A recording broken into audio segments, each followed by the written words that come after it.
ग्रामपंचायत सदस्य सौभाग्यवती यांचा सन्मान या ठिकाणी विद्यमान ग्रामपंचायत सदस्य सन्माननीय वैजनाथ गायकवाड जगतापचे यांचा सन्मान या ठिकाणी गाव कामगार तलाठी माननीय ढवळे साहेब यांचा सन्मान या ठिकाणी विठ्ठलराव गायकवाड या ठिकाणी त्यांचा सन्मान करायचा यानंतर दत्ता चव्हाण यांनी करावा।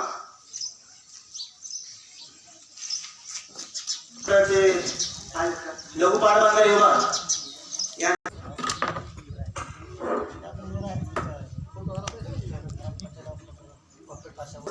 लाभार्थी निवडीचा जर आहे त्याचे पूर्ण सगळी माहिती त्या ग्रामस्थांना द्यायची मिळत नाही त्यांना सहकार्य तलाठ्याने करते।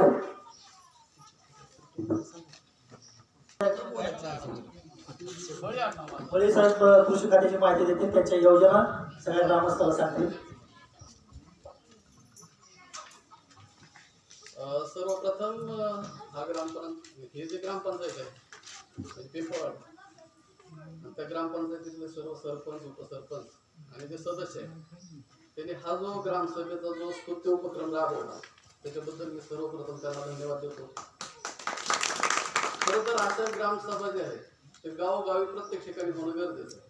म्हणजे प्रत्येक कर्मचारी असेल अधिकारी असेल ते आपल्या योजना ज्या आहेत म्हणजे असं एकत्रित म्हणजे लोकांसोबत कम्युनिकेशन म्हणजे प्रत्येकाच्या घरी जाऊन जी योजना सांगायच्या किंवा घरी जाऊन जे लाभार्थी निवड करायची त्याच्यापेक्षा ग्रामसभेत जर लाभार्थी निवड झाली किंवा ग्रामसभेत जर ह्या सर्व गोष्टी जर लोकांना माहीत झाल्या तर ते सर्वात संयुक्त होईल। त्याचप्रमाणे आज हा जो कार्यक्रम घेतलेला आहे ह्या कार्यक्रमासाठी तुमच्या गावचे जे कृषी सहाय्यक होते वानखेडे साहेब ते उपस्थित राहू शकले नाहीत म्हणून त्यांनी मला थोड्या वेळापूर्वी फोन केला म्हणून मदन पाटील साहेबांना माझ्याकडे त्यांनी नंबर दिला त्यांना फोन करायला सांगितलं। मी उपलब्ध होतो म्हणून लवकरात लवकर म्हणलं मी जातो घडवून आता तुझ्या अनुपस्थितीत मी तिथं जातो। आपला हा जो कार्यक्रम आहे ह्या कार्यक्रमाला चांगलं प्रारूप देण्यासाठी सर्वात महत्त्वाचा विभाग जो आहे तो कृषी विभाग आहे। कारण आपण सातत्यानं म्हणतो शेतकरी हा जगाचा पोशिंदा म्हणतो सर्व आर्थिक कणा शेतीवर अवलंबून आहे असं म्हणतो भारत हा कृषीप्रधान देश आहे असं म्हणतो म्हणजे शेतकऱ्याला नाही उत्पादन लावतो परंतु शेतकऱ्यावर पण काही गोष्टी म्हणजे काही अशी वेळ येते की शेतकरी त्या शेतीला कंटाळलेला असतो परंतु शेती कशी करायची आपली शेती कशी यशस्वी करायची त्यासाठी शासनाच्या काही योजना त्या योजनेच्या संदर्भात मी बोलणार आहे। मी काय तुमच्यासोबत जास्त वेळ तुमचा घेणार नाही कारण तुमचा खूप मोठा कार्यक्रम आहे त्यासाठीच मी पहिल्यांदा सरपंच साहेबांना म्हटलं की मला जरा थोडासा वेळ अगोदर द्या कारण मला पुढं जायचं आहे त्या कामासाठी मी जाणार आहे। सर्वात महत्त्वाचं जे आहे ते कृषी विभागाच्या सर्वात प्राईम ज्या 3 योजना आहेत त्या सर्वात महत्त्वाच्या आहेत। पहिली योजना आहे प्रशिक्षण व भेट योजना ती पहिली योजना म्हणजे सर्वात महत्त्वाची योजना। दुसरी योजना जी आहे ते हॉर्टिकल्चरची म्हणजे फलोत्पादनची आणि तिसरी योजना जी आहे ते मृदसंधारणची। मग गाव पातळीवर ह्या तिन्ही योजना राबवण्यासाठी 3 वेगवेगळ्या डिपार्टमेंटचे म्हणजे मी सांगितलेल्या त्या वेगवेगळ्या डिपार्टमेंटचे 3 अधिकारी तुमच्या गावात असायचे परंतु शासनाला असं वाटलं की एकच कर्मचारी असेल आणि गावात ह्या सर्व योजनेचं काम करेल म्हणून 1998ला वन विंडो ह्याच्याखाली ह्या तिन्ही खाती जी आहेत तिन्ही खाती एकत्र केली। त्याच्यामुळे आमचा एक कर्मचारी जे असेल तो ह्या सर्व योजनेचं तुमच्या इथं तुमच्या गावात काम करणार। तर त्या योजनेच्या संदर्भात आपण थोडंसं बोलू। पहिली जी योजना आहे मी जी म्हटलं तुम्हाला म्हणजे डिपार्टमेंट एकत्रीकरण झाल्यानंतर प्रशिक्षण व भेट योजना। बरं ह्या योजनेचं महत्त्व काय आहे कारण सर्वात महत्त्वाचं आता सकाळी आपण जे भेटतोय किंवा हा जो कार्यक्रम आहे हाच कार्यक्रम आपण प्रशिक्षणाचा कार्यक्रम म्हणून त्याच्याकडे जर पाहिलं तर प्रशिक्षण व भेट योजना ह्या योजनेत काय करायचं शेतकऱ्याच्या शेतावर जाऊन शेतकऱ्याला मार्गदर्शन करायचं त्याच्या शेतावर जाऊन त्या शेतकऱ्याच्या शेतीला भेट द्यायची। मग शेतकरी कुठं चुकतो म्हणजे शेतीचं उत्पादन का कमी येतं म्हणजे उत्पादन वाढीसाठी काय तंत्रज्ञान वापरलं पाहिजे ह्याच्यासोबत शेतकऱ्यासोबत हितगुज साधायचं। ही पहिली योजना आणि आमच्या कृषी विभागाचं कृषी सहाय्यक त्याचं जे नाव होतं पहिलं ते कृषी विस्तारक असं होतं. दोन गोष्टी असतात सर्वात महत्वाच्या. मी सतत सांगतो, एक असतो प्रचार आणि एक असतो प्रसार.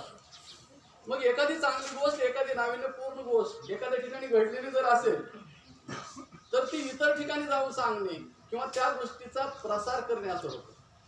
प्रचार म्हणजे कसं असतं, इलेक्शन मध्ये किंवा इतर ठिकाणी कुठल्याही गोष्टीत एकच गोष्ट सातत्याने जी सांगितली जाते त्याला प्रचार करणे असं म्हणतात. मग प्रसार करायचं म्हणजे त्याचा विस्तार करायचा. म्हणून आमचं पहिलं जे नामकरण होतं किंवा आमचं जे पहिलं पदनाम होतं ते कृषी विस्तारक असं होतं त्या योजनेचं. मग आता मी त्याच्या अनुषंगाने काही गोष्टी तुम्हाला सांगणार आहे. म्हणजे त्या योजनेचा आढावा आपला इथंच संपून जाईल. शासनानं काय केलं ह्याच्यासाठी, आता काय झालंय, सोशल मीडिया आला, ऑनलाईन प्रक्रिया आली प्रत्येक ह्याच्यात. म्हणून महाडीबीटी पोर्टल जे आहे ते शासनानं लॉन्च केले. त्या पोर्टलवर तुम्ही कुठलीही योजना म्हणजे कृषी विभागाच्या प्रत्येक योजनेसाठी तुम्ही त्याच्यावर ऍप्लिकेशन टाकायचं असते. मग ते ऍप्लिकेशन टाकल्यानंतर ऑनलाईन प्रक्रियेत म्हणजे ज्याची निवड होईल त्या लाभार्थ्याला आम्ही कागदपत्राची पूर्तता करा असं सांगतो. आणि ती कागदपत्र सुद्धा तुम्ही त्याच पोर्टलवर अपलोड करायची. म्हणजे आता ह्याच्यात किती योजना समाविष्ट झालेल्या आहेत त्या तुम्ही म्हणाल कांदा चाळीचं सुद्धा त्याच्यावरच करायचं. कांदा चाळ काय योजना आहे, कारण अशी परिस्थिती असते कांदा ज्यावेळेस तुम्ही काढता त्यावेळेस त्याला मार्केट नसते. मग त्यावेळेस शेतकरी हा कांदा जो आहे तो नाशवंत आहे ना, तो साठवू शकत नाही. मग साठवण्यासाठी कांदा चाळीची आखणी शासनाने केली. मग त्यासाठी 25 टनाची जर कांदा चाळ केली म्हणजे प्रति टनाला 3,500 रुपये शासन अनुदान देते. म्हणजे तुम्ही ही कांदा जो आहे ज्यावेळेस मार्केट येईल त्यावेळेस तुम्ही मार्केटमध्ये आणू शकता. 3,500 गुणिले 25 केलं तर 87,500 म्हणजे शासनाचं अनुदान आहे. त्याच्या दुप्पट तुम्हाला खर्च येईल, परंतु तुमचं जे आज ते स्ट्रक्चर आहे सातत्यानं तुम्ही त्या शेतात साधारणपणे 1 ते 2 एकरापर्यंत कांदा आहे ते सलग 3 वर्ष केलेला भाऊसाहेबांकडला 7/12 तुम्हाला लागणार. बाकी सर्व कागदपत्र प्रत्येक योजनेसाठी सेमच आहेत. 7/12चा उतारा, 8चा उतारा, बँकेचं पासबुक, आधार कार्ड हे प्रत्येकाला लागतं. दुसरी गोष्ट आहे त्याच्यात कृषी यांत्रिकीकरण. म्हणजे आता सर्वसामान्य शेतकरी असतात, सर्वसामान्य शेतकरी तर माझं असं मत आहे की तो घेऊ शकत नाही. त्यासाठी 20 HP पासून 70 HP पर्यंत ट्रॅक्टर घ्यायचा, ज्याची क्षमता आहे ते माणसं घेतात, ह्याच्यात समाविष्ट पण होतात. तर त्या शेतकऱ्यासाठी शासन अल्प आणि अत्यल्प भूधारक किंवा कास्टवाला जर असेल म्हणजे SC ST कॅटेगरीवाला त्यासाठी 1.25 लाख रुपयाचं अनुदान आणि इतर जे लाभार्थी आहेत त्यांच्यासाठी 1 लाख रुपयाचं अनुदान देतो. मग त्या ट्रॅक्टरची किंमत किती आहे हे त्याशी घेणं देणं नाही. पण हा सर्व जो खर्च आहे ते शेतकऱ्याला पहिल्यांदा स्वतः करायचा. मग स्वतः करण्यासाठी शेतकरी त्याच्यासाठी इच्छुक नसतात किंवा त्या योजनेत सहभागी होत नाही. पण ह्या जी शासनाच्या योजना आहेत त्या सर्वच शासनाच्या योजना महाडीबीटी पोर्टलवर आहेत. दुसरं ह्या विस्तार कार्यातलं सर्वात महत्वाचं जर सांगायचं झालं तर आपण ज्यावेळेस मी प्रशिक्षण घेतो किंवा शेती विभागाच्या कुठल्याही कार्यक्रमाला उपस्थित राहतो त्यावेळेस माझं असं स्पष्ट मत आहे की त्या शेतकऱ्यांनी स्वतःहून म्हणजे काहीतरी आपल्याकडे एखादा कागद, एखादा पेन किंवा आपण नुसतं बसलो किती आपण ऐकणार आहे, किती लक्षात ठेवणार आहे, कुठली योजना आपल्या लक्षात राहणार आहे, नाही राहणार. पण असे कार्यक्रम जर वारंवार झाले, आता हा ग्रामसभेचा कार्यक्रम आहे, हे जर कार्यक्रम गावात जर सातत्याने घेतले म्हणजे त्या लोकांसोबत जर कम्युनिकेशन झालं, त्या कर्मचाऱ्याचं जर बॉन्डिंग झालं तर परिस्थिती अशी होईल की प्रत्येक योजना प्रत्येक शेतकऱ्यापर्यंत पोहोचली जाईल. मी आज तुम्हाला एका गोष्टीच्या संदर्भात सांगणार आहे. म्हणजे माणसाला जर इच्छाशक्ती असेल किंवा आर्थिक उन्नती जर करायची असेल, विस्तार कार्याचा एक भाग म्हणून मी तुम्हाला सांगतो. आज आपण आपल्याकडे उत्पादन घेणारी पिकं कुठली येतील, काय काय उत्पादित करता तुम्ही, ज्वारी, गहू, हरभरा म्हणजे ही रब्बीची पिकं. खरीपातली पिकं कुठली, कापूस एखादा शेतकरी करत असेल, मका करत असेल खरीपातली.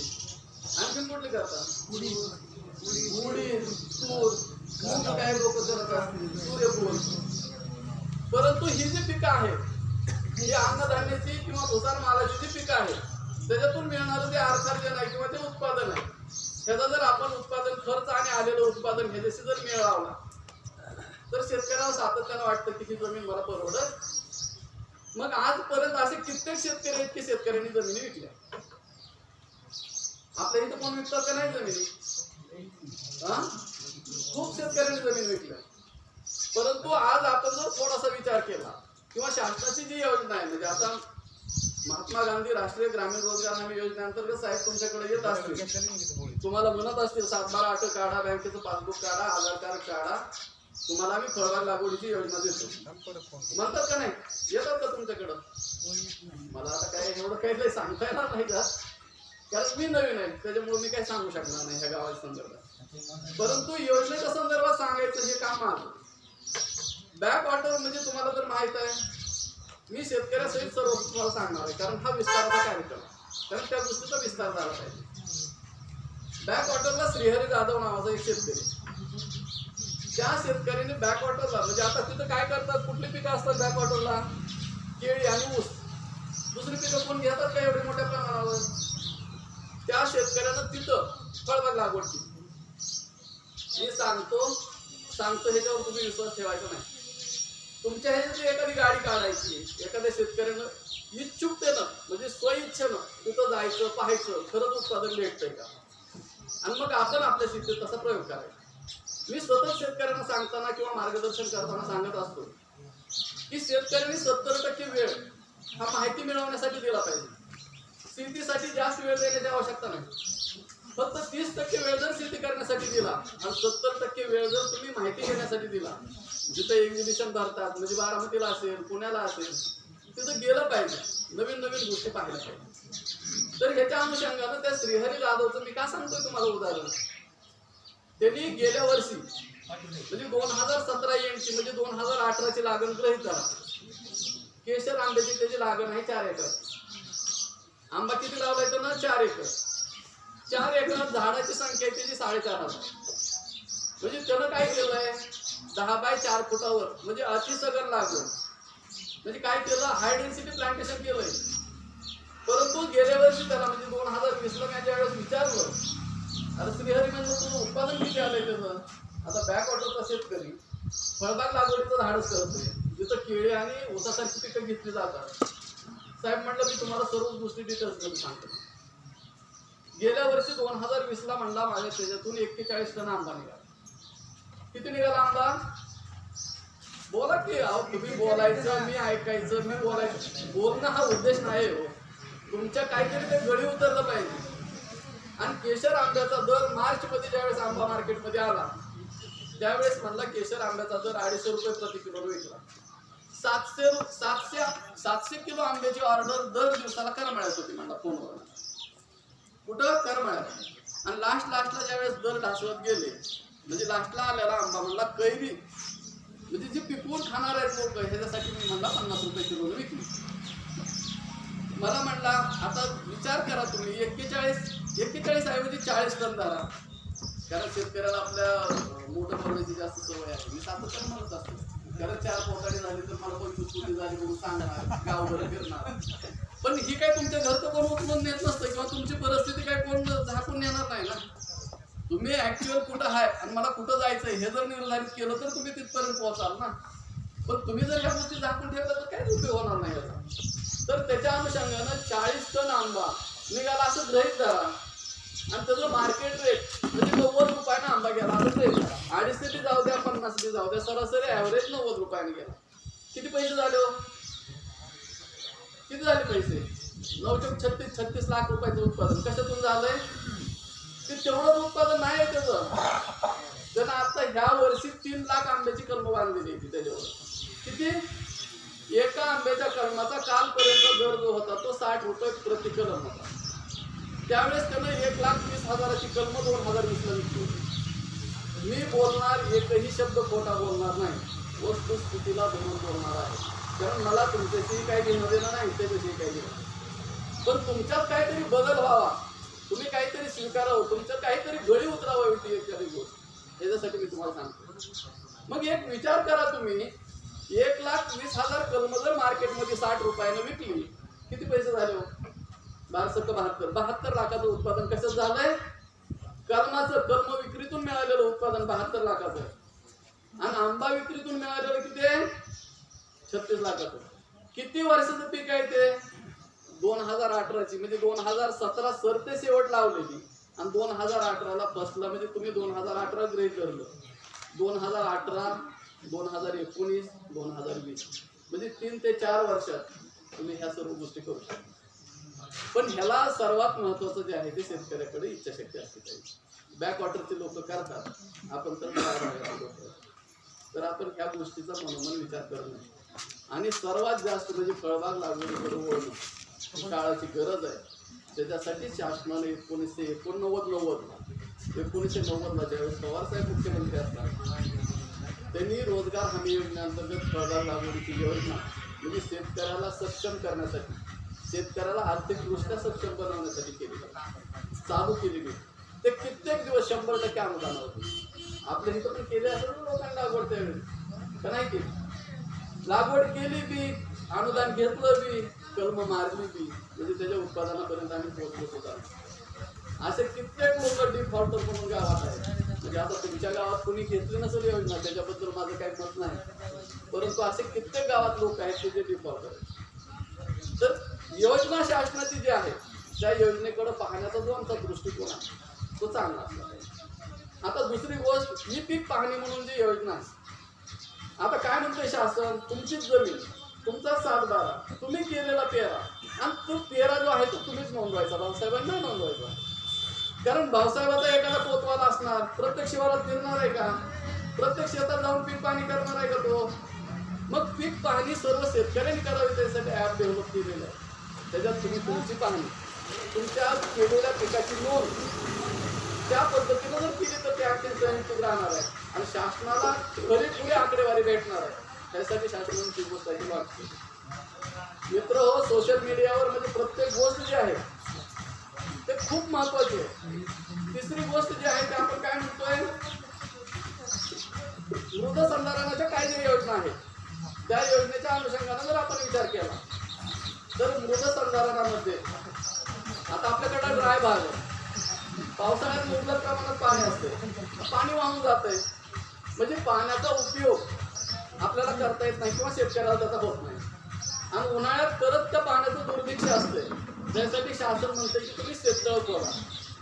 म्हणजे आता महात्मा गांधी राष्ट्रीय ग्रामीण रोजगार हमी योजनेअंतर्गत पण शेततळ्याची योजना आहे, त्यासाठी जॉब कार्डची ही आवश्यकता असते.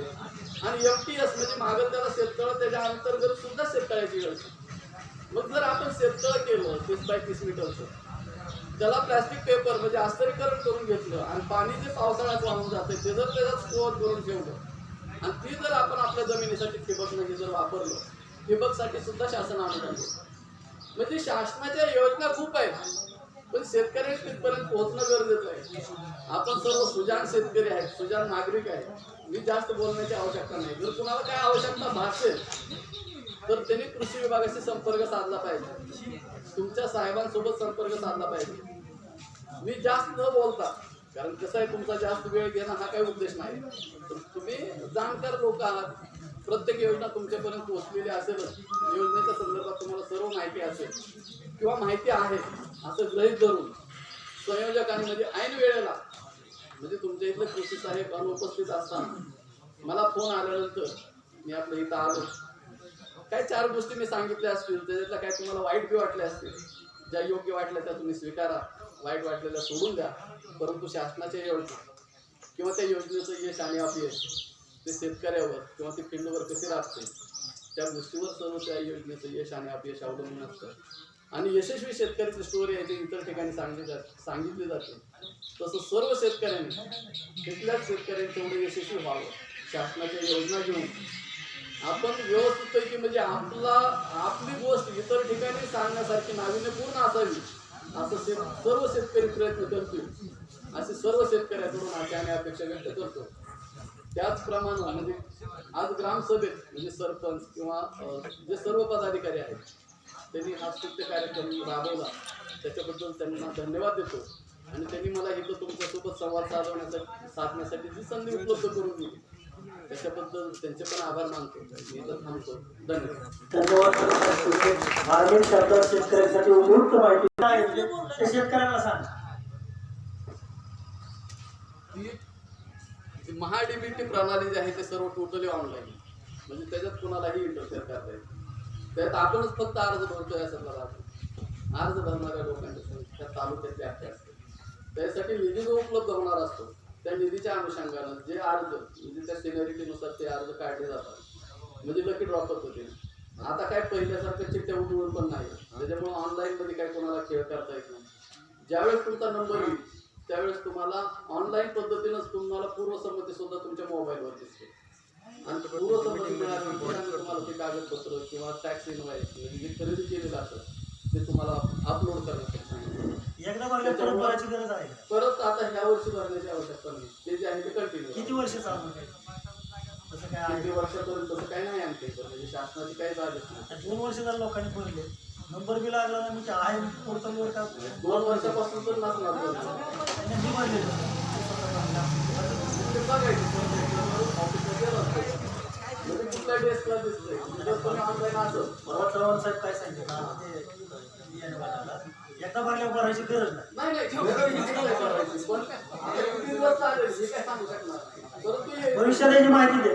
हा? भविष्यात नंतर येणार तुमचा नंबर, त्याला काही अडचण नाही. एक डाऊट आहे, आपल्या गावचा कृषी सहाय्यक कोण आहे, त्यांची व्हिजिट कधी असते गावामध्ये आणि त्यांचा टायमिंग काय आहे किंवा त्यांचा कॉन्टॅक्ट नंबर? कारण मला नाही वाटत आहे की कृषी सहाय्यक जे पद आहे, तुम्ही जे आता सांगितलं की बरोबर. 3 डिपार्टमेंट्स मिळून एक पद क्रिएट केलंय, त्याला पेमेंट भेटते त्याला, तर तो व्यक्ती आमच्या गावासाठी कधी येतो? तो आमच्या गावासाठी राखीव आहे का 2-3 गावासाठी राखीव आहे ते एक सांगा आणि त्याची यायची वेळ एक सांगा. कारण विषय हा आहे की पीक पेरा हे करण्याच्या गोष्टी सर पण आहेत, तर विषय की कृषी सहाय्यक म्हणजे शेतीसाठी त्यांनी मदत केली पाहिजे आम्हाला. यांनी जे क्वेश्चन उच्चारले ते पण सांगतील. मग माझं म्हणणं हेच आहे की त्यांचा टायमिंग, त्यांची वेळ, त्यांचं कॉन्टॅक्ट डिटेल आणि नाव एवढं जर भेटलं तर हेल्पफुल होईल. आपल्या गावासाठी कृषी सहाय्यक म्हणून जे नेमणूक केलेली आहे ते दत्ता वानखेडे साहेब म्हणून आपल्या गावात आहे. तर त्यांचा हितला म्हणजे भेटीचा वार मला सांगता येणार नाही. मी सध्या म्हणजे कसं आहे, मी पण पहिला कृषी सहाय्यकच होतो, परंतु आता माझं म्हणजे प्रमोशन झालं. आवाज येत नाही असं आहे का? माझं आता म्हणजे कृषी पर्यवेक्षक म्हणून माझं प्रमोशन झालं, म्हणजे पदोन्नती झाली. मी पहिला जीवर म्हणून हेड क्वार्टर होतं, त्याच्यानंतर मी जगात होतो काही दिवस. म्हणजे प्रत्येक कृषी सहाय्यकाकडं तो सजा जो असतो तो म्हणजे हेक्टर, म्हणजे जेवढे हेक्टर वैदिकांचं क्षेत्र आहे त्याच्यावर ते सजा जो आहे तो फिक्स केलेला असतो. त्या अनुषंगाने मी वानखेडे साहेबांना ही जी गोष्ट आहे तुमची म्हणजे असं परफेक्ट म्हणजे एक वार एक दिवस म्हणजे आठवड्यातून असेल किंवा 2 दिवसातून असेल किंवा 4 दिवसातून असेल, तुमच्या वाट्याला जो येणारा वेळ आहे त्यांचा येणार तो वेळ तुमच्यासाठीच राखून ठेवला जाईल. त्याच्या अनुषंगाने मी त्याच्यासोबत सल्ला मसलत करून इथं म्हणजे प्रत्येक ठिकाणी प्रत्येक ग्रामपंचायतीवर आम्ही असं केलेलं आहे की बोर्ड लिहिलेले आहे, त्या बोर्डवर आम्ही आमचे कॉन्टॅक्ट नंबर लिहिलेले आहेत आणि कॉन्टॅक्ट नंबर लिहून म्हणजे तुम्हाला कधीही कॉन्टॅक्ट तर करताच येऊ शकतो. शिवाय दुसरी गोष्ट भेटीचे वार पण आपण त्याच्यावर लिहिलेले आहेत. परंतु आपल्या इथं बोर्ड काय मला म्हणजे मी काय पाहिलं नाही. भविष्यात याची काळजी घेऊ. प्रत्येक अधिकारी आपला दिवस द्यायचा, त्याचा बोर्ड ग्रामपंचायतीला लाग. नाही हे क्लिअर इश्यू हे आहे की तुम्ही वार लावताय, सगळं लावलं जातं, सगळीकडे सगळं लावलं जातं, बट ऍक्च्युअल त्या दिवशी कोणीच येत नाही किंवा माहिती नसतं की तो माणूस आज आपल्या गावासाठी शेड्यूल्ड आहे किंवा तो आपल्या गावासाठी येणार आहे. त्यामध्ये असे जे क्वेश्चन आहेत की आता यांनी विचारला ऍग्रिकल्चर कुणाचे पण क्वेश्चन असतील ते अनआन्सर्ड राहतात. मी काय केलं त्याच्यासाठी त्याच्यासाठी प्रथमतः काय केलं, प्रथमतः ग्रामसभा जी घेतली म्हणजे ओपनली ग्रामसभा, त्यासाठी मी प्रथमतः यांना धन्यवाद देतो. म्हणजे हा जसा उपक्रम स्तुत्य आहे तसं ते पण होणं गरजेचं आहे. ज्यावेळेस तुम्ही म्हणजे प्रत्येक माणूस म्हणजे बॉडीतला असो किंवा गावातला असो प्रत्येक माणूस ज्यावेळेस जागृत होईल किंवा मी कर्मचारी आहे आणि ह्या कर्मचाऱ्याचं माझ्यासाठी काहीतरी देणं घेणं लागतंय, कारण माझ्यावर ह्याला पगार मिळते, ही ज्यावेळेस संकल्पना रूढ होईल. कारण ही गोष्ट सांगताना मी लोकात ज्यावेळेस बोलायचो शेतकऱ्यासोबत त्यावेळेस मी माझा होरा सांगतो, मी असं सांगायचो की मला म्हणजे शासन पगार देतोय सामाजिक काम करायला पाठवतोय असं म्हणायचं. कारण आमचा रोलच काय आहे, शेतकऱ्यांना शिकवणं. बरोबर आहे. आम्ही आमच्या बापाच्या घरचं तर देत नाही, जे अनुदान देतोय ते कोण देतोय, शासन देतोय. म्हणजे मी स्वतः सांगायचो.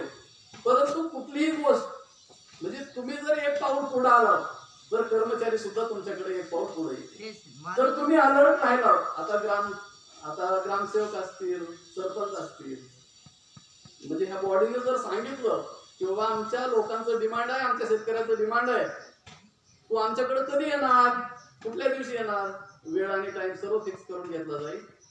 तेवढे सरपंच सक्षम आहेत, त्याच्यामुळे ही गोष्ट तुमची निकाली निघून जाईल. नक्कीच नक्कीच आणि दुसरा मुलगा आहे, सरांकडे द्या तुम्ही डिटेल्स, त्यांच्याकडे द्या, ते लावतील आणि त्यांचा आम्ही कॉन्टॅक्ट करू. बट आमचं म्हणणं एवढंच आहे की आमचा जो टाइम आहे तो आमच्यासाठी होऊन दिला जाईल. पाहिजे. तेच ज्याचा टाइम आहे तो त्याच्यासाठी भेटला.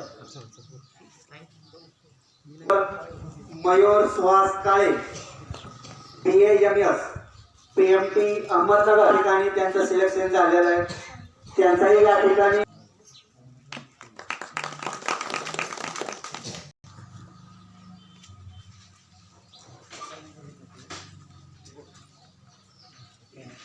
त्याचबरोबर त्यांचा सन्मान या ठिकाणी भोसले सर, त्यांचा सन्मान किशोरजी काळे यांनी या ठिकाणी त्यांचा सन्मान करावा.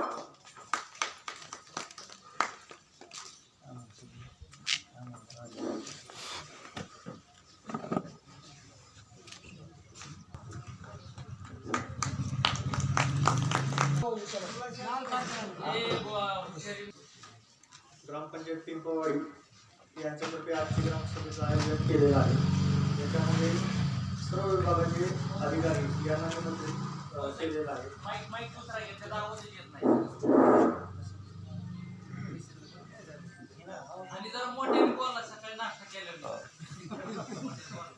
आता येतोय का? आजच्या ग्रामसभेमध्ये सर्व विभागाच्या अधिकाऱ्यांना ग्रामपंचायत पिंपळवाडी यांच्यातर्फे निमंत्रित करण्यात आले आहे. याच्यामध्ये ग्रामपंचायतीचे सरपंच, उपसरपंच, सदस्य, इतर सर्व पदाधिकारी या सर्वांचं मी मनापासून आभार मानतो. प्रत्येक विभाग आपल्या योजना आपल्या स्तरावर राबवत असतो. याच्यामध्ये एकाच वेळी सगळ्याच लाभार्थ्यांना लाभ मिळतो असं नाही. काही लाभार्थ्यांना प्रथमतः मिळतो, काहींना नंतरच्या टप्प्यात मिळत असतो. शासकीय पातळीवरती प्रत्येक विभागामध्ये अधिकारी कर्मचारी काम करत असतात, परंतु काही विभागामध्ये कर्मचारी कमी असतात. त्यामुळं लोकांची कामं वेळेवर होतात किंवा कधी वेळ लागत असतो. आमच्या महसूल विभागाकडून अशाच पद्धतीने याच्यावरती काही उपाय केले गेले असं म्हणता येईल. लोकांचा सातबारा हा शेतकऱ्यांसाठी खूपच महत्त्वाचा आहे. सातबाऱ्या संदर्भात वेळोवेळी शासन स्तरावरती बरेच बदल केले गेले. हे बदल हे शेतकऱ्यांच्या सोयीसाठी केलेले आहेत. पूर्वी एक वेळ अशी होती की फक्त तलाठी यांच्याकडून सातबारा वितरित केला जात होता, पण आज तशी वेळ राहिलेली नाहीये. आज प्रत्येकाकडे मोबाईल आहे, इंटरनेटचं युग आलेलं आहे. या सर्व बाबींचा विचार करता डिजिटल सातबारा ही संकल्पना शासनाने आज प्रत्यक्षात उतरवलेली आहे. डिजिटल सातबारा करण्यासाठी आमच्याकडून सातबाऱ्यांच्या ज्या वेळोवेळी तपासण्या केल्या गेल्या त्या सगळ्या पूर्ण झालेल्या आहेत. आणि आज आपल्या पिंपळवाडी गावचं बघितलं तर सगळे उतारे डिजिटल झालेले आहेत. सगळ्या उतार्यांचं संगणकीकरणाचं काम पूर्ण झालेलं आहे. त्यामुळे इथून पुढं तुम्हाला बाहेरून डिजिटल सातबारा काढता येतो. तुम्ही तुमच्या सोयीनं तुमच्या गावामध्ये काढू शकता, करमाळ्यामध्ये काढू शकता आणि त्याच्यावरती कोणाची सही शिक्क्याची गरज पडत नाही. म्हणजे आमचे तलाठी भाऊसाहेबांची नाही किंवा मंडळाधिकाऱ्यांची नाही. तुम्हाला अर्जंट बँकेमध्ये द्यायचं आहे किंवा न्यायालयात द्यायचं आहे तर तुम्ही तो डिजिटल सातबाऱ्याची प्रिंट 8 GB प्रिंट काढू शकता आणि तो तुम्हाला जिथं हवा आहे तिथं जमा करू शकता. आम्ही उपलब्ध असेल कार्यालयात आम्ही देण्याचा प्रयत्न करतो. आम्ही कार्यालयात उपलब्ध नसेल तर तुम्ही स्वतः काढू शकता. आम्हाला कधी फील्डवरती व्हिजिट असेल तर आम्ही तिकडे गेलो तर त्या दिवशी तुम्हाला कार्यालयात उपलब्ध असणार नाही. या सगळ्या बाबींचा विचार करूनच ही संकल्पना प्रत्यक्षात आणलेली आहे. तर त्याचा तुम्ही जास्तीत जास्त वापर करणं गरजेचं आहे. त्या सातबाऱ्यावरती तुम्हाला सब रजिस्टर कार्यालयाची कामे करता येतात. बँका कधी कधी तो उतारा घ्यायला टाळाटाळ करतात, पण बँकांना ऑलरेडी आमच्या विभागाकडून तसं पत्र दिलेलं आहे. काही दिवसांनी बँकाही त्याचा स्वीकार करायला सुरुवात करतील. दुसरा एक महत्त्वाचा विषय होता की उतार्यावरती नोंदणी घेणं. हे काम पूर्वी आमच्याकडून होत होतं, पण याच्यासाठी शासनाने ई-पीक पाणी हा प्रकल्प आणलेला आहे. त्याच्यासाठी मोबाईलमध्ये एक ॲप दिलेलं आहे. त्या ॲपच्या अनुषंगाने काम करण्यासाठी मी गावामध्ये बऱ्याच वेळा आलो. तुमच्या गावामध्ये नेटवर्क अडचण येत होती, त्यामुळं मी लोकांना करमाळ्यात काही लोक आले होते तिथं त्यांची नोंदणी केली. आता त्याच्यामध्ये 2 टप्पे आहेत. तुम्हाला असं वाटतं की एका टप्प्यात दोन्ही होईल, तसं नाही आहे. पहिल्यांदा तुम्ही शेतकरी आहात की ऑनलाईन नोंदलं गेलं पाहिजे. पहिलं काम ते काम मी माझ्याकडे जेवढे लोक संपर्कात आले ते मी केलं. त्याच्यानंतर कृषी विभागाचे वानखेडे साहेब यांनी कार्यशाळा घेतली होती आणि त्यांनी लोकांना मार्गदर्शन केलं होतं या संदर्भात. नोंदणी झाल्यानंतर त्याच्यामध्ये त्या पिकात तुम्ही जे पिकं घेता वर्षभरात त्याचे 4 हंगाम केलेले असतात. खरीपाचा एक असतो, रब्बीचा दुसरा, उन्हाळी तिसरा आणि संपूर्ण वर्ष असे 4 पर्याय त्याच्यामध्ये तुम्हाला दिलेले आहेत. आता खरीप हंगाम संपलेला आहे, आता रब्बीचा सुरू झाला आहे. तुम्ही ऑनलाईन पिकामध्ये नोंदणी केल्यानंतर तुम्ही तुमच्या गटामध्ये गेल्यानंतर कांदा तुम्ही पीक घेतला असेल तर त्याची माहिती सगळी बघायची. एकदा तुमची नोंदणी झाली की तुमचे गट नंबर त्याच्यावरती ऑटोमॅटिक येतात. गट नंबर ऑटोमॅटिक आले की तुमचं जे काही क्षेत्र असेल, एकूण क्षेत्र जेवढं आहे त्याच्यापैकी कांदा पिकाचं किती आहे, ज्वारीचे किती आहे ते तुम्ही त्याच्यात नमूद करायचे. त्याच्यानंतर त्या पिकाचा फोटो काढून तो अपलोड करणं गरजेचं आहे. हे सगळं प्रक्रिया तुम्ही केल्यानंतर तुमची प्रक्रिया पूर्ण झाली की नंतर ते 7/12 यायला सुरुवात होते. ही प्रक्रिया कायम स्वरूपासाठी तुम्हाला सुविधा दिलेली. आमच्या महसूल विभागाच्या 2 ज्या योजना आहेत त्या खूप महत्वाच्या आहेत. डिजिटल 7/12 आणि ई पीक पाहणी. याच्यामुळे लोकांना तुमचा वेळ प्रचंड वाचणार आहे. आम्ही मीटिंग मध्ये असेल किंवा कुठं फील्डवर व्हिजिटवर गेलो तर तुम्ही 7/12 वितरणासाठी 7/12साठी येता, ते तुम्ही डिजिटल काढून घेतलं तर तुमचा वेळ वाचतोय. आणि दुसरी गोष्ट ई पीक पाहणी. आमच्याकडून सर्व प्रॉब्लेममुळे जर पिकावरची नोंदणी नाही टाकली तर तुम्हाला अडचण येते, म्हणजे तुम्हाला वेळेवर मिळत नाही. ती अडचण आता दूर झालेली आहे. त्यामुळे ह्या 2 गोष्टीचा तुम्ही गांभीर्याने विचार करा आणि याचा फायदा तुम्ही घ्यायला घेतला पाहिजे. याच्या संदर्भात काय अडचण आली तर मला कधी तुम्ही फोन करा, मी फोनवर सांगू शकतो. कारण आता उतारी तर सुरू झालेलीच आहे.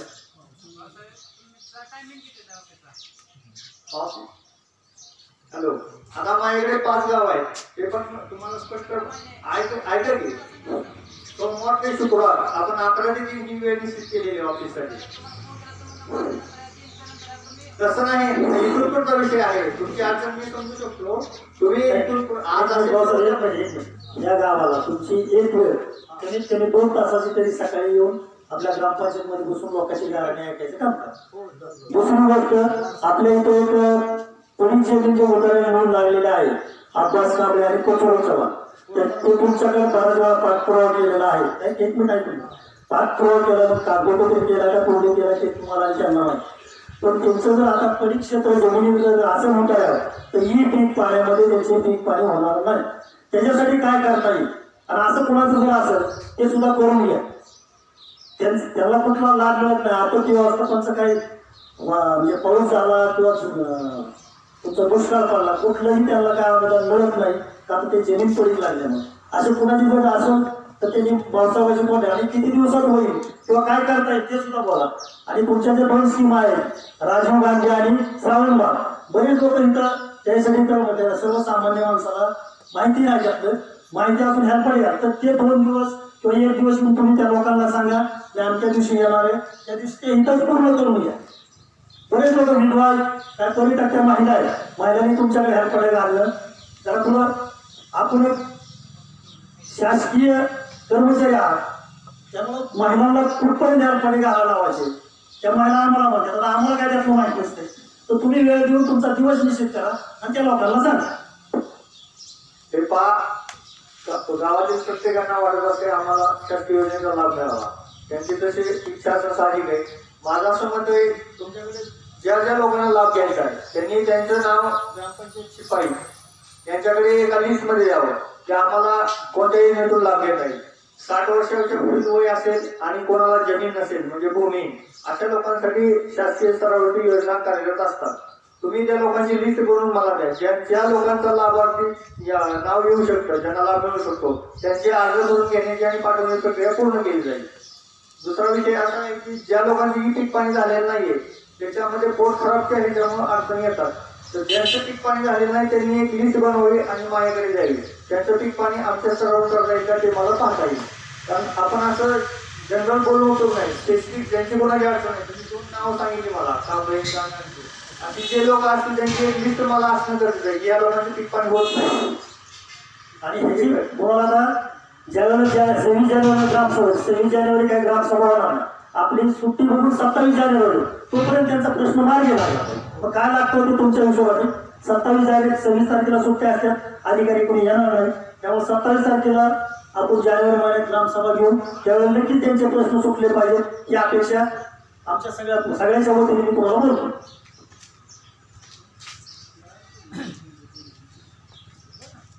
हो साहेब, एक तुमच्याकडे 5 गाव आहेत ना, 5 गाव आहेत तर तुम्ही काय करा, आठवड्यातली एक दिवस कुठला तरी वार हो, देता येईल.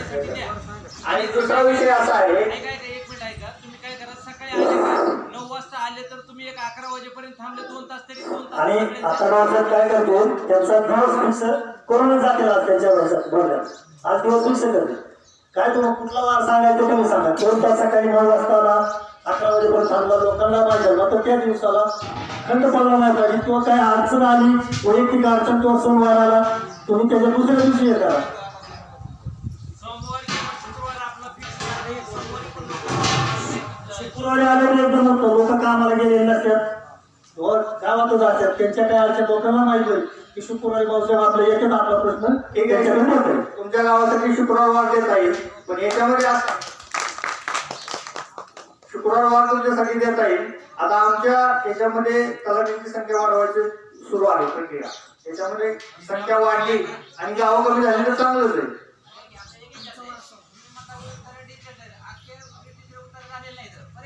आपल्या पिंपळवाडी गावचे ठीक सगळे आहे, ज्यांचे साधं सोपं ज्यांचं राहिले त्यांनी मला मेसेज करा किंवा फोन करा, ते मला चेक करता येईल. तसं नाही, तुमचा किती गट नंबर आहे तुम्ही मला समक्ष भेटा. तुमचा घर नंबर मला सांगा, तुमचं मी बघतो जरा कोणता आहे ते. काय काय लोकांचा अनुदान एक लक्षात घ्या, रेशन दुकानचा जो तुमचा विषय आहे, माल मिळतो ना मिळतो, ते रेशन दुकानात तुम्हाला संदर्भात माहिती देतील, कारण माल वाटप ते करतात. पावसाळ्यात तुमच्या संदर्भात एक विषय आहे. गेल्या वर्षी बरेचशा लोकांचा अनुदान राहिले. बरंचसं नाही, 3-4 कोण काय काय लोकांचा राहिला आहे.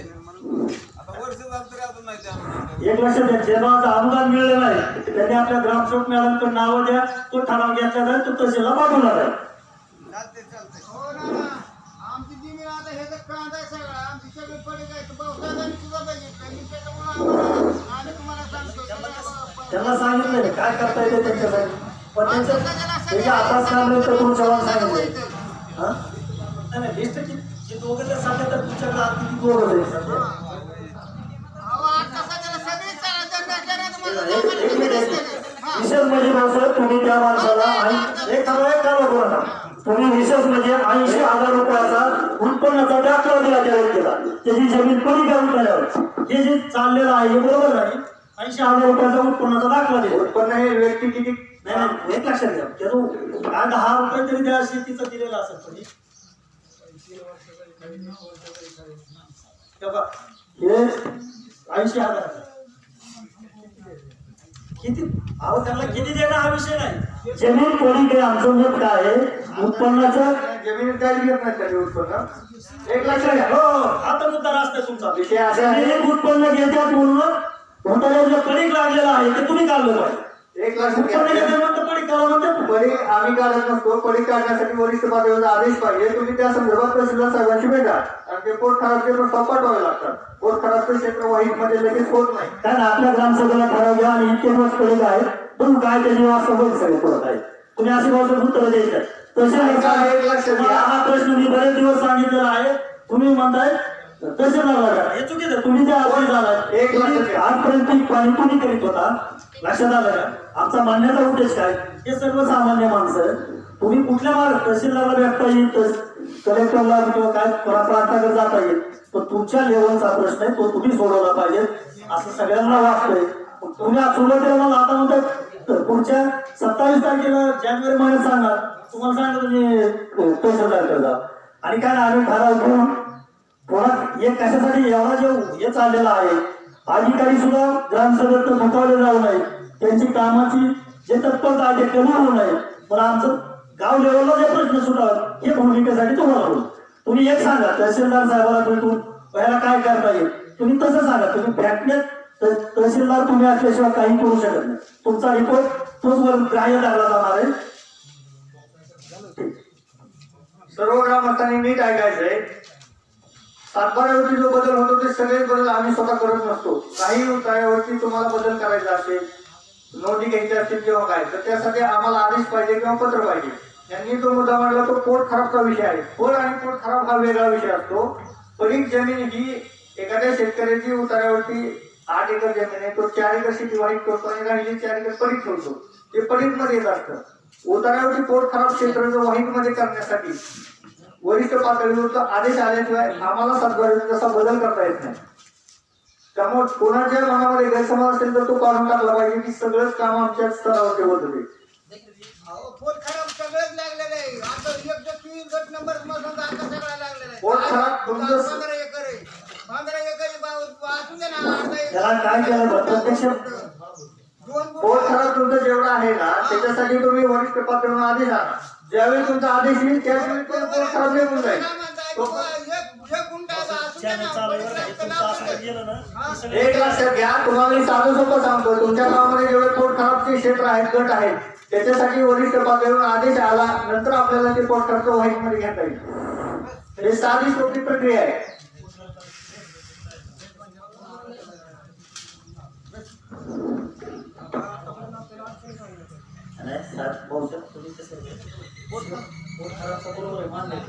कुठंतरी पाठीमागे ते लागलेलं असणार. ज्या माणसाला अनुदानची विहीर दिली, ते चव्हाण म्हणून आहेत, त्याला अनुदानची अभ्यासक्रमाला विहीर, जर जमीन उतार्यापडी जर असती तर त्याला अनुदान विहीर मिळाली नसती. बरोबर, कमी होऊ शकते. तुम्हाला मी आता सांगितलं त्यातलं पोट खराब काढण्यासाठी काय करायचं ऑनलाईन नोंद कशी टाकली. ऑनलाईनचा विषय आता नाही होऊ शकत. पुढे थांबणार नाही असं झालं का? आणखी काय रेशन दुकानला तुम्ही बोला.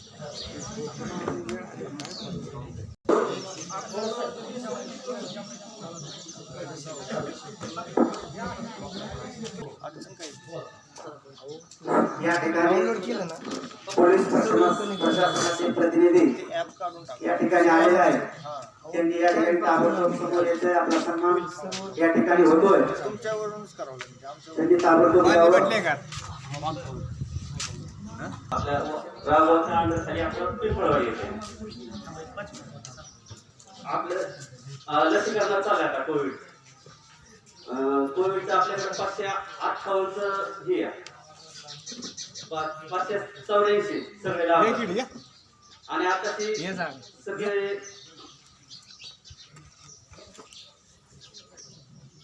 534 लसीकरण झाले आपल्या फर्स्ट डोस आणि सेकंड डोस 78च झाला फक्त. आणि लस न घेतलेले आपले 50 लाभार्थी आहेत आता सध्या. आता तुम्ही आहेत ना एवढ्यांच्याच घरचे असणार आहे, काय बाहेरचे नाही, फक्त आपल्याला पिंपळवाडीचे चालले. आणि लसीकरणाला इथं आलं तर काही लोकांचं काही येत नाही तर आम्ही तर बसून जायला लागले. तुमचा प्रतिसाद असेल तर 100% लसीकरण आपलं होणार आहे. तुम्ही जर नाही दिला प्रतिसाद तर लसीकरण होणार नाही. आणि सेकंड डोसचे 506 लाभार्थी राहिले म्हणायचे सगळे आपले पिंपळवाडीचे. 84 दिवस पूर्ण झाल्याचे होणारच नाही ते काय जर 84 दिवस संपल्यानंतरच ते होणार आहे. आपले 2 कॅम्प झाले ते पहिला डोस झालेला आहे.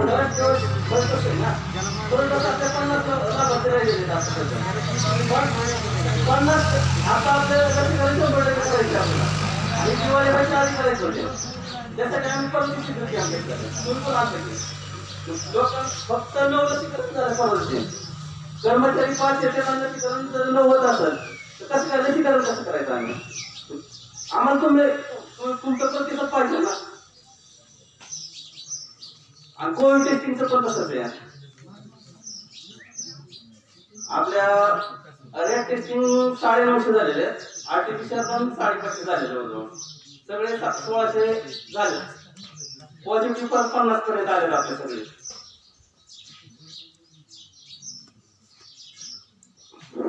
आता साहेबांना विनंती, आपले जे 2, 17, 10 आणि 18 तारखेला जे लसीकरण झालेलं आहे त्याला 84 दिवस पूर्ण होईल. त्या टायमाला आपलं तर लसीकरण कॅम्प घ्या.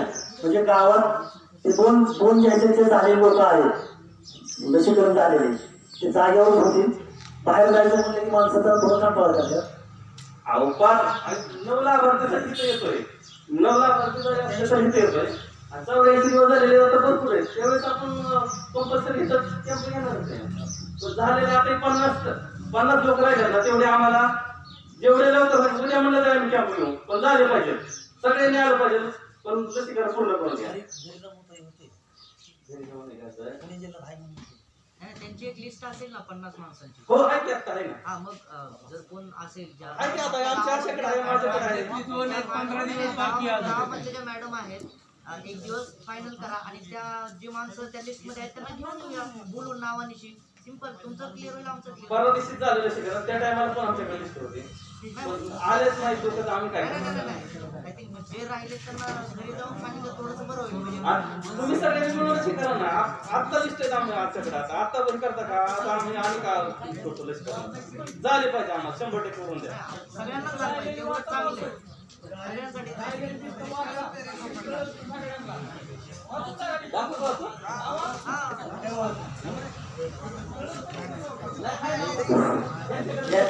यादी वाचायला नको, तो वेतन वाढवायचं काम नाही, शेवटी त्याच्या स्वतःच्या जीवनाचं काम आहे. त्याला जर व्यवस्थित त्याचं शरीर प्रकृती ठेवायची असेल किंवा त्याला काही त्रास होणार नसेल तर इतकी आपण काळजी घेऊन चालतंय का? यादी वाचून ग्रामसभेत दाखवायची, विषय दाखवायचे, मका दिली. परवा साधा एक किस्सा सांगतो तुम्हाला. पॉझिटिव्ह निघाल्यानंतर ज्यावेळेला मी 2 साहेबांना विनंती केली की शनिवारचा दिवस होता की रविवारी तुम्ही कॅम्प कसल्या भरती म्हणले, पाटील सुट्टी राहू म्हणले आणि दसऱ्याला सुट्टी घेतली नाही. तर शेवटी सोमवारी घेऊन गेलो, बघा भाऊ म्हणलं वरिष्ठाला बोला म्हणून बघा. तर त्यांनी रविवारी कॅम्प लावला, पण त्याच्या पडसाद असे मोठे झाले. आपले ग्रामपंचायत शिपाशी आशा वर्कर असतात, त्यांना सांगितलं आमच्याकडेच कसं तुम्ही तपासायला आला, हे चुकीचं आहे. स्वतःच्या जीवासाठी चाललेलं आहे ते, काय कोणाचं वैयक्तिक ग्रामपंचायतीचा बी काही फरक नाही. आणि कोरोना झाल्यावर काय असतं काय नसतं हे प्रत्येकाला माहीत झालंय आणि सगळ्यात जास्त मी स्वस्त. तर ते आपली आपण काळजी घ्या, आपण दुसऱ्याची काळजी करायचं. त्यांनी काहीतरी कोणा म्हणजे यादी वगैरे ना वाचायला नको, ते येते ठिकाणचे शेवटी नाही लागले, त्याला कोणी काय करू शकणार नाही. आणि कोरोनाची सुरुवात आपल्याकडं पिंपळवाड्यात सुरुवात झाली आहे. सगळ्यात 17 पॉझिटिव्ह एकाच दिवशी निघाले होते. आणि अजून मी आता पाहिलं, मी आता व्हिडिओ शूटिंग सुद्धा काढले माझ्या मोबाईल मध्ये, तर 50% पेक्षा जास्त लोकांनी मास्कच लावलेलं नाही. आणि सर असं जर कोरोना गेला म्हणते ना, आता त्याचं टेस्टिंग केलं तर त्या तपासणी केलं तर काय करणार आहे? दवाखान्यात गेलं, प्रायव्हेट मध्ये किती पैसे जाते हे सगळ्याला माहित होते. आणि आता वायसीएम पण बंद झालेलं आहे. आता घरीच राहिलं की पॉझिटिव्ह प्रमाण आणि वाढणार आहे. आणि शासन तरी कवर मदत करणार आहे. आता का शासन बाधी झालेलं आहे मदत करून. तुम्ही त्या गावात काय चाललंय, कसं कोण वाईट आहे, तुम्ही बघा येता का? 2-2 हजार रुपये आम्ही काढलो, काय नेमकं काय मार्ग आहे? अहो लस घेतला थोडाफार त्रास होतो ना, सगळ्यालाच होत नाही. आता आम्ही पण लस घेतो, सर्वप्रथम लस आम्हाला द्यावं लागेल. नेमकं लसीचं काय मार्ग आहे? नाही आता घेतलं नाही का आता? आमच्या नशिबान काय असेल? अहो लसीकरण फक्त 50 लोकांचं राहिले, सगळ्यांचं झालं. राहिले लोकांना काय झालं सांगा बरं? आता काहीच झालेलं नाही ना, थोडा त्रास होणारच. बरं का, तुम्ही जर असे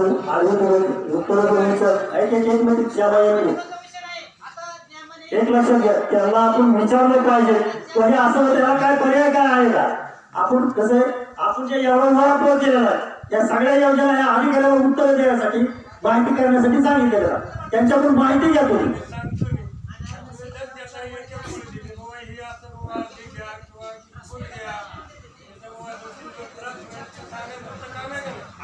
सगळे गाईडलाईन दिलेले तिथं चालू असते रोज आहे, त्यावेळेस पण तुम्ही हे नाही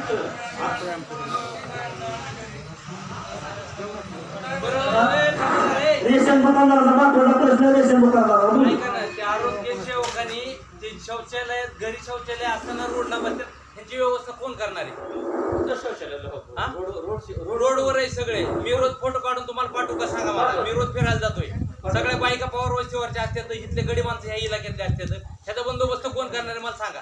आरोग्य तिथं सेवा करू शकत सांगायचं नाही. ह्याचा नाही बंदोबस्त नाही, झाला. नाही, आरोग्य सेवक ती बंदोबस्त करू शकत नाही, तेव्हा रात्रभर बसणार ऐका ना, नाही. आरोग्य शोक मग कुणी करायचं ते? नाही नाही ती ग्रामसभा ग्रामपंचायतचे जे काय असते बॉडी मग ते सांगायचं कुणी, त्याचा बंदोबस्त पहिला झाला पाहिजे. मी व्हिडिओ साहेबाला ऐका ना, आडवी उत्तर देऊ नका अजिबात. नाही, हे चुकीचं याचा बंदोबस्त बोलतोय. झाला पाहिजे. रस्त्याने बसणारा म्हणजे रस्त्याने आम्ही- त्याच्यासाठी आपण एक कमिटी करू, त्या कमिटीने पुढे दाखल करायचे. तिथे जी लोक आहेत, एक मिनिट ऐका, तिथे जी लोक बसलेली आहेत, शेतकऱ्याचं आहे ना सगळे कोणतरी? तुमचीच लोक आहेत. ऐका ना, आमचीच लोक आहेत ना, पण आमची लोक काय अन्न सोडून दुसरं काही शेण खातात का?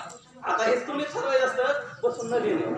बसून नाही, सगळ्यांना सांगितलेलं आणि प्रत्येकाच्या निंबराच्या ह्याला आपण ग्रामपंचायतीला हे ऐका ना, ग्रामपंचायत- मामा, मी आता- ऐका की, ग्रामपंचायतचं- मी रोज एक दोन वेळा त्याला सांगून बघायचं किंवा बोर्ड लावायचं. मी बरेच ग्रामसेवक मॅडमांनी सांगतो तिथं आपण एक बोर्ड लावा, तिथं घाण करण्यात येऊ नये एवढा बोर्ड लावा.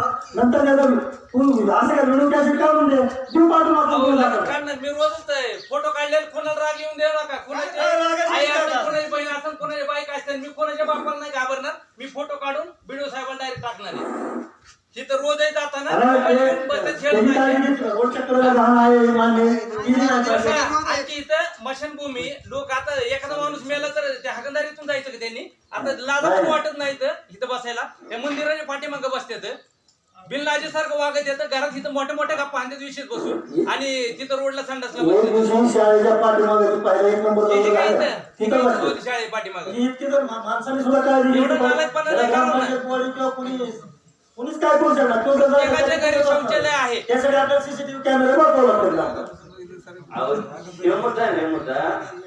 माझं उपकेंद्र कुठं रायगाव आहे. ऐका रायगावच्या ऐका साहेब, गावाला- ऐका. मी मुद्द्याला म्हणतो रेशन दुकानदार केंद्र म्हणतो इकडं असं दुसऱ्याकडे काही मार्ग नाही. लावू आपण बोर्ड लावल्यानंतर गावात करताना गावात- बोला साहेब. नाही. हा. रेशन दुकानदार चला.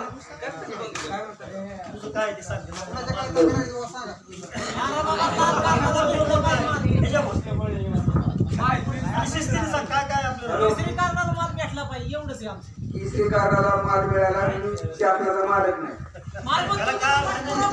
तिसरी कार्डाला ज्या वेळेला वर्ण माल येईल ना त्याला मिळत नाही. हे आमच्या हातात नाही. नाही हे थांब बघू बघू. हे माल मिळण्यासाठी आपल्याला काय करावं लागेल? ह्या ग्रामसभेच्या माध्यमातून काय करता येते? काय त्याला काय करायचे ते ठरवलं आहे का? कशामुळे बंद झालं हे तरी लोकांना सांगू. आपण पाठपुरावा करण्याचा प्रयत्न करू.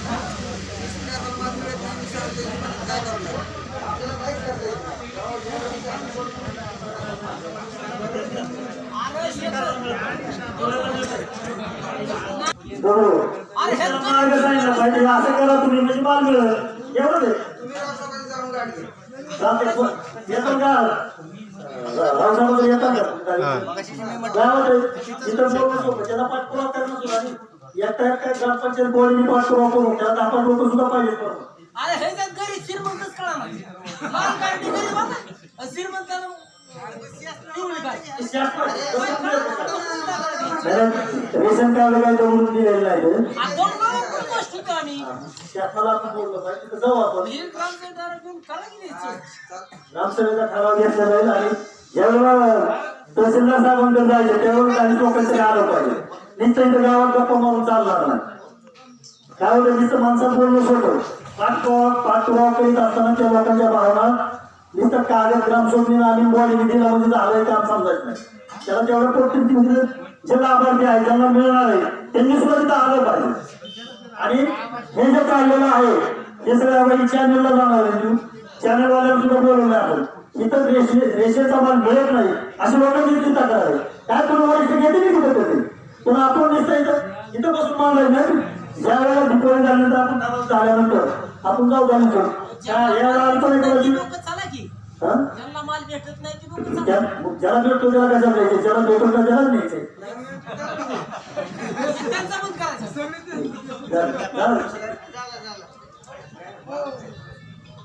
रेशनचं मुलाच काय आहे का अजून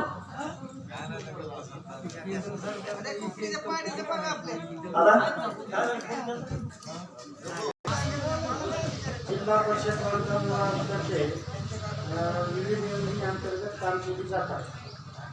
ग्रामपंचायत स्तरावर जनसुविधा, नागरी सुविधा, परत दलित वस्ती सुधार योजना या अंतर्गत रस्त्याची कॉम्प्लेट, PV ब्लॉक, 15 ग्रामपंचायत स्तरावर ग्रामपंचायतीची निवड केली आहे. वाराकडे मान्य असलेली कामं केली जातात. 15 विकस्तर, आणि अध्यक्ष, जिल्हा परिषद अध्यक्ष यांनी निवडलेल्या कामं केली जातात. वैयक्तिक काम म्हणजे घरकुल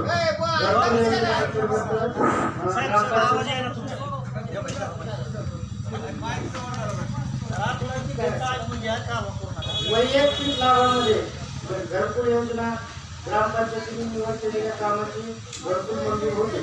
त्यानंतर ते काम केले जाते. काम पूर्ण झाल्यानंतर संबंधित दिले जाते. तसेच MREGS मध्ये वाड्या रस्त्यावर शेतीला जाणाऱ्या रस्त्याची कामं केली जातात. ते रस्ते प्लॅनमध्ये नसल्यामुळे ते संबंधित रस्ते ज्या गट नंबरमधून गेलेले आहेत त्याचे संमतीपत्र देणे बंधनकारक असते. परत गावांतर्गत रस्ते दिले जातात. बस एवढंच. बाकी तुम्हाला काही विचारायचं असेल तर विचारा.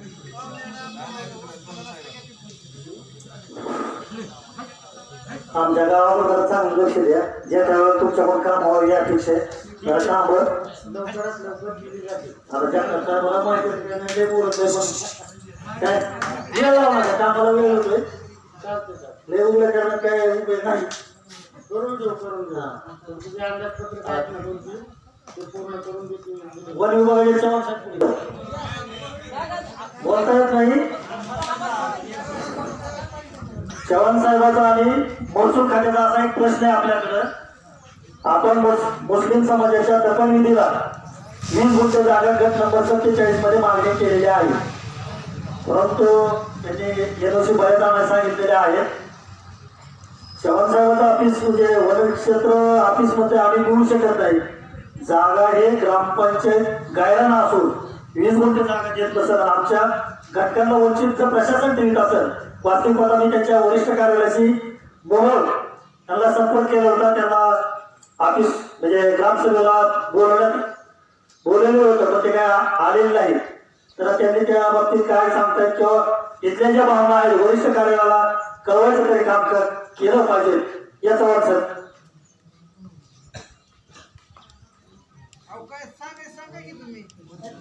एक लक्षात तुमच्या हातात काय नाही चांगलं पाहिजे. आणि मी एवढे मेल केले, ईमेलवर पाठवले पत्र सगळे, परंतु त्यांनी आलं. त्यामुळे मला तर थोडं ऑफिसचं थोडं त्यांचं जर काम असेल, चव्हाण साहेबांना चांगलं माहिती. बराच वेळा मला त्यांनी फोन केला, आपल्याला पंचनामा करायचा या तुम्ही. तर ज्या जेव्हा त्यांनी फोन केला त्यांच्या गाडीच्या अगोदर मी तिथं असतोय. पण समाजासाठी त्यांच्या ऑफिसनी जे जबाबदार अधिकारी आहेत तिथून पुढे आले पाहिजेत. तर ते ग्रामसभा नक्कीच ह्याचा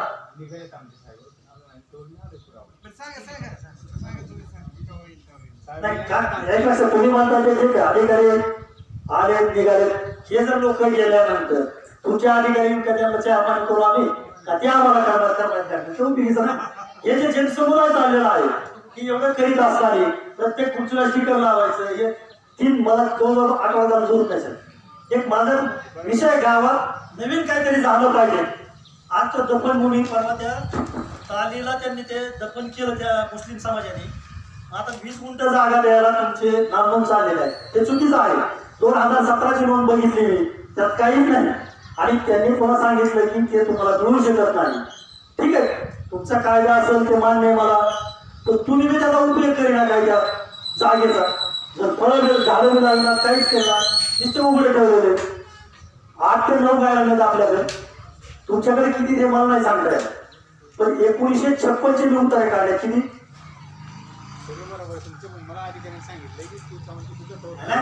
आमच्या भावाला त्यांना सांगा ना, बहुतेक 27 जानेवारीला पुन्हा होणार आहे हा कार्यक्रम. आणि जोपर्यंत मी या कार्यक्रमात असणार आहे ही ग्रामसभा अशीच लावण्याचा विचार करा. लोकांचा फायदा झाला पाहिजे. कोणाला वाईट वाटत असेल, कोणाला काय असेल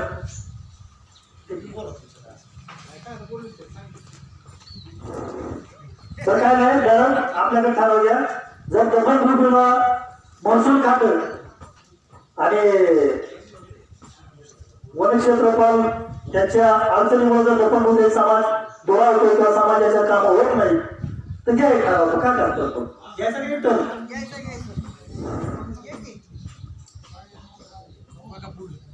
पुढं कोण आहे?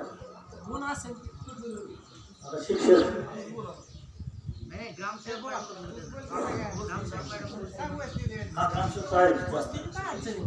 मॅडम जे ठराव तो वाचन करते आपल्याला ते ठराव घ्यायचे काम करायचं का नको करायचे तुम्ही सगळ्यांनी सांगा.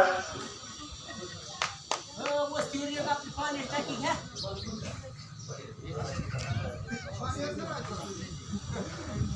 काय कमी लावून ते सर्व विषय मी अगोदर तुम्हाला वाचून दाखवते त्या विषयावर सगळ्यांनी सविस्तर चर्चा करायची. मॅडम आपण प्रस्ताव किंवा जे हे आहेत ते आपण शेवटी घेऊया. तुम्ही शेवटी सांगा तुमचं मला डिस्टर्ब करायचं काही नाही. फक्त मला माझं एवढं म्हणणं आहे की सगळ्यांना कळू द्या तुमचं सर्व काय विषय आहेत त्याच्यामध्ये विषय वाचून दाखवले त्या विषयावर विषयावर विषय असेल ते त्याला उत्तर देते तो सांगते त्याची माहिती विषय सगळे ते वाचून दाखवले. विषयामध्ये वाचून आपला विषय आहे पहिला विषय जुनी प्राथमिक शाळा ही आपल्याला पाडायची पाडून त्या ठिकाणी आपल्याला दुसरी इमारत करायची तो एक विषय आहे. जुनी ग्रामपंचायत कार्यालय इमारत पाडण्याबाबत प्रधानमंत्री आवास योजना लाभार्थी प्रस्ताव वंचित लाभार्थी प्रस्ताव देण्याबाबत अगोदर आपण प्रस्ताव दिलेले आहेत. आता जे वंचित आहेत त्यांची यादी आपल्याला करायची असं त्यांनी विषय मांडलेला आहे. व्यायामशाळेसाठी अत्याधुनिक साहित्य मिळण्याबाबत कुकडी कॅनल मधून संपादित जमिनीचा मोबदला मिळण्याबाबत कुकडी कॅनल मधून रोटेशन प्रमाणे पाणी मिळण्याबाबत वैयक्तिक लाभांचे लाभार्थी निवडीबाबत पाणी पुरवठा योजना गावठाण लाईटवर जोडण्याबाबत व पवार वस्तीवरील पाणी पुरवठा योजना लाईटवर गावठाण लाईटवर जोडण्याबाबत गावातील लोकांना स्वस्त धान्य मिळत नसल्याबाबत महाराष्ट्र ग्रामीण रोजगार हमी योजना 21-22 पुरवणी आराखडा तयार करण्याबाबत महाराष्ट्र ग्रामीण रोजगार हमी योजना 22-23चा वार्षिक कृती आराखडा तयार करण्याबाबत गावामध्ये शोषखड्याची कामे करण्याबाबत नवीन ग्रामपंचायत कार्यालय इमारत बांधकामाबाबत आणि माननीय अध्यक्ष यांच्या परवानगीने ऐन वेळी येणाऱ्या विषयावर चर्चा करण्याबाबत. तर आपल्याला पहिला विषय जुनी जिल्हा परिषद प्राथमिक शाळा पाडण्याबाबत त्यासाठी आपल्याला तो प्रस्ताव द्यायचा आहे. ग्रामसभेचा ठराव घेऊन काढायची का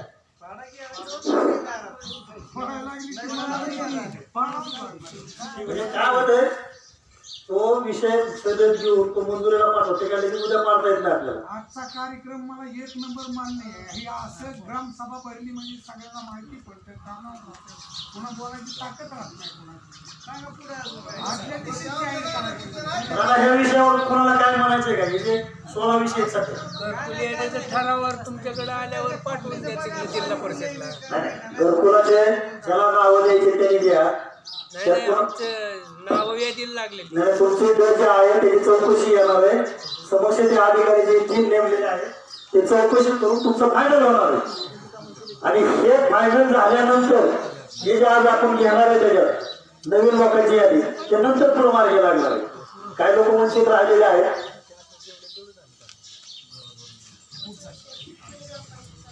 जुनी ग्रामपंचायत कार्यालय पाडायचा विषय पाडायचे का पाडायचे म्हणजे आपल्याला नवीन वस्तू बांधायची असं नियोजन आहे. भविष्यात मंजूर होईल त्यावेळेस ते काम होईल. प्रयत्न चालू आहे. मंजुरीच्या अगोदर कुठलंच पाडले जाणार नाही. मंजुरी असल्याशिवाय कुठलं पाडलं जाणार त्याला शिवाची मंजुरी लागते. त्यामुळे आपण या ऑलरेडी अगोदर करून घेतलेले ऐन वेळेला जर एखादं बांधकाम आलं ते काय 2-4 दिवसात होत नाही. त्याला कालावधी बराच लागतो.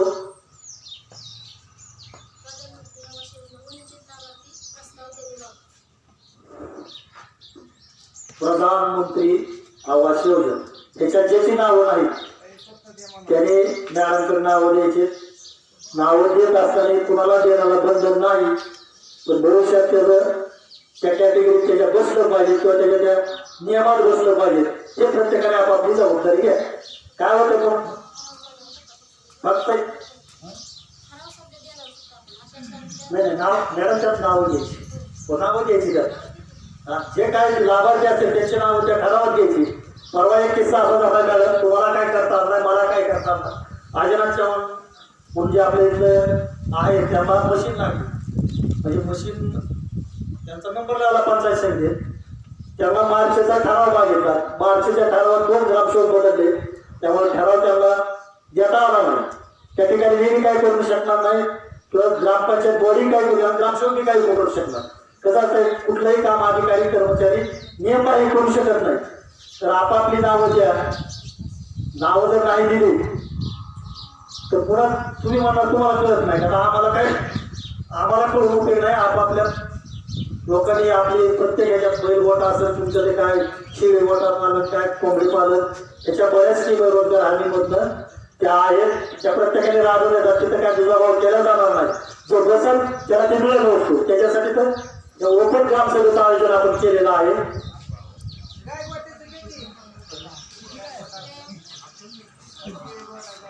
बरं, दुसरा एक विषय असा आहे, आपल्याकडे शाळेला ग्राउंड नाही.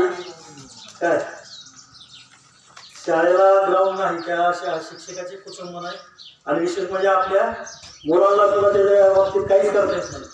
तर असे दानकर लोक शाळेला जागा द्यायला तयार आहेत. रामचंद्र दशरथ पडले, सतीश मोरकर काळे, हनुमंत विनायक वीर, मच्छिंद्र ज्ञाना काळे, सुनील तुकाराम काळे, मोहन मारुती गायकवाड, विठ्ठल साहेबराव गायकवाड आणि हनुमंत गुलाब गायकवाड. शाळेला जागा जे बंदचे गो आहे, एक तर तिथे शाळेला ग्राउंड भविष्यात झालं तर उद्या कोणाचं काही लग्न कार्य वगैरे असेल तर त्या तिथे करता येईल. त्याच्यासाठी जे माजी विद्यार्थी आहेत त्यांनी सुद्धा थोडं योगदान देण्याची गरज आहे. सगळा निधी काही मिळत नाही.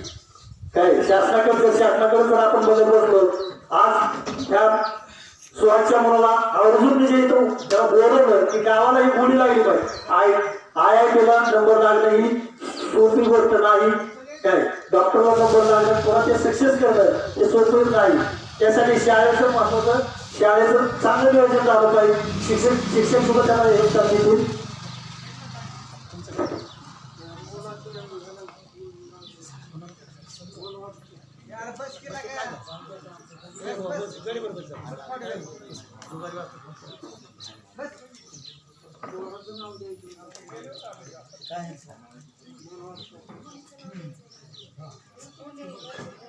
घरकुल भेटण्यासाठी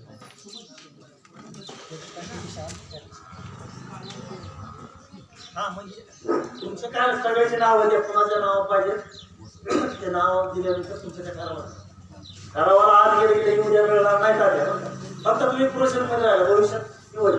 मॅडम सगळ्याची नावं घ्या, आपापली नावं ती कार्यक्रम संपल्यावर द्या. व्यायाम साहित्य मिळण्याबाबत, अत्याधुनिक व्यायाम साहित्य मिळण्याबाबतचा एक प्रस्ताव ठराव द्यायचा. कुकडी कॅमेरमधून संपादित जमिनीचा मोबदला मिळण्याबाबत. विषय मिळायचा आहे, कारण आम्ही दोघं सोबत जाऊन आलेले पालकमंत्र्यापाशी. तर आपण अजून एक 4-2 दिवसांत हा ग्रामसभेचा ठराव घेऊन जाऊ काय. आणि त्यांनी शब्द दिला की हे माझ्याकडे काम हे होण्यासारखं आहे. 2 प्रश्न आहेत, रोटेशनचा एक आणि तुमच्या ह्या मोबदल्याचा.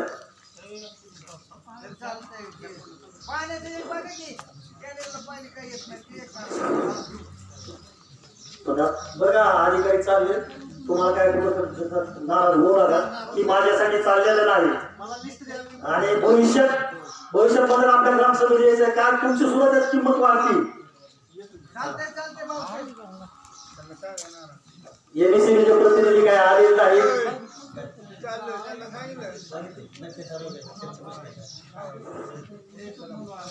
जाणून घ्या, या तुमचं काय असलं सांगा. आमचे वॉटर सप्लायचं कधी होईल, पॉवर वस्तीला गावठाची लाईट कधी जाईल आणि ह्या भागातल्या मोटरी कधी चालतात, तुमचा एकही प्रश्न आकारायचा नाही. मी ज्या वेळेला अजेंडा देत असताना जबाबदार अधिकाऱ्याला अजेंडा दिला पण त्यांनी ते आलेले नाही. एक तर ह्या भागात सबस्टेशनचा प्रश्न आहे, पॉवर वस्ती गावठाची लाईट जाणं गरजेचं आहे आणि वॉटर सप्लाय हे गावठांवर जोडण्यासाठी ग्रामस्थांच्या पाणी पुरवठ्याची सोय होण्यासाठी करण्याचा प्रयत्न केलेला आहे. ते अधिकारी आलेले नाही. कधी येणार?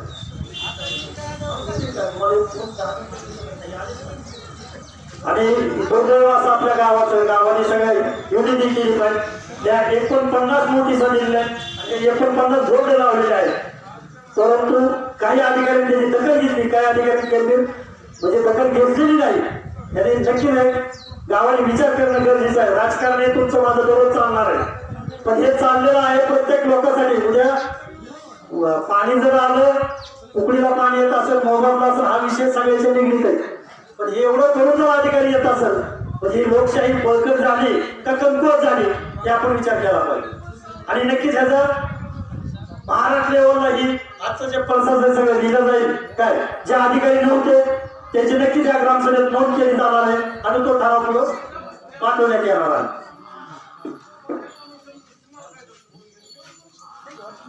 त्यांना मान्य विचार असं ते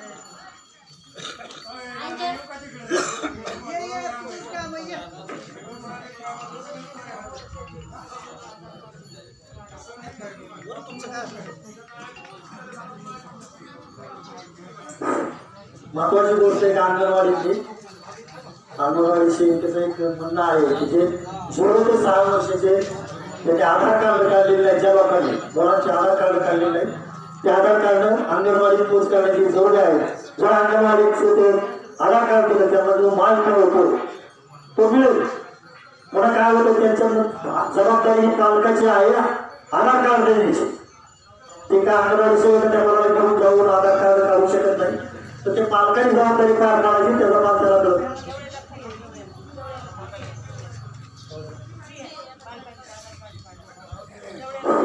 दुसरी गोष्ट जवळ जामखेड तालुक्यात जवळ इथं फ्री मध्ये आधार कार्ड करून काढून दिलं जातं. तर ग्रामस्थांनी त्याचा लाभ घ्यावा. आधार कार्ड ही जबाबदारी पालकाची राहील. उद्या अंगणवाडी सेविकेची तक्रार किती माल मिळाला नाही त्यांना सुद्धा बंधनं आहेत. जर या जेवढे लोक आहेत त्यांना तेवढा माल घेऊ शकतात. ठीक आहे. नागपूरच्या एक 15 वर्ष झालं मजूर म्हणून पोलीस दुसरी तिकडे मजूर होणार कोण बिल नाही.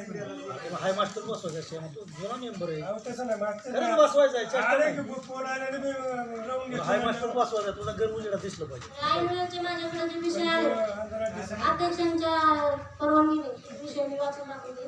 मुस्लिम समाजाकरता दफनभूमी करता ग्रामपंचायत गायरान गट नंबर 47 जमीन संपादित करणे व दफनभूमी करता सुविधा देणे. दुसरा विषय आहे पिंपळवाडी रावगाव रस्ता पिंपळवाडी भोसे रस्ता हे दोन्ही रस्ते आराखड्यामध्ये समाविष्ट करणे. पिंपळवाडी रावगाव आणि पिंपळवाडी भोसे. मॅडम 2 ठराव त्यामध्ये अजून जर ऍड करता येत असेल तर कृषी सहाय्यक त्यांचं टाइम टेबल इथं लावणे, त्यांच्याकडून तुम्ही माहिती घेऊन त्यांचं टाइम टेबल लावा. आणि दुसरा एक क्वेश्चन आहे, आपल्या इथं डिजिटल 7/12 जे द्यायचं चाललेलं आहे. सर सांगत होते की सगळ्यांना डिजिटली 7/12 भेटतो.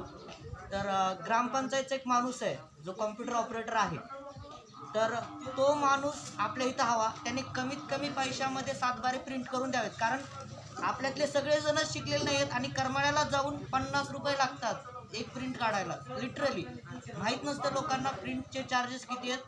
त्यामुळं आपल्या इथं प्रिंटर आहे, कॉम्प्युटर आहे, इंटरनेट कनेक्शन दिलेलं आहे, ते चालू आहे जेवढं मला माहीत आहे.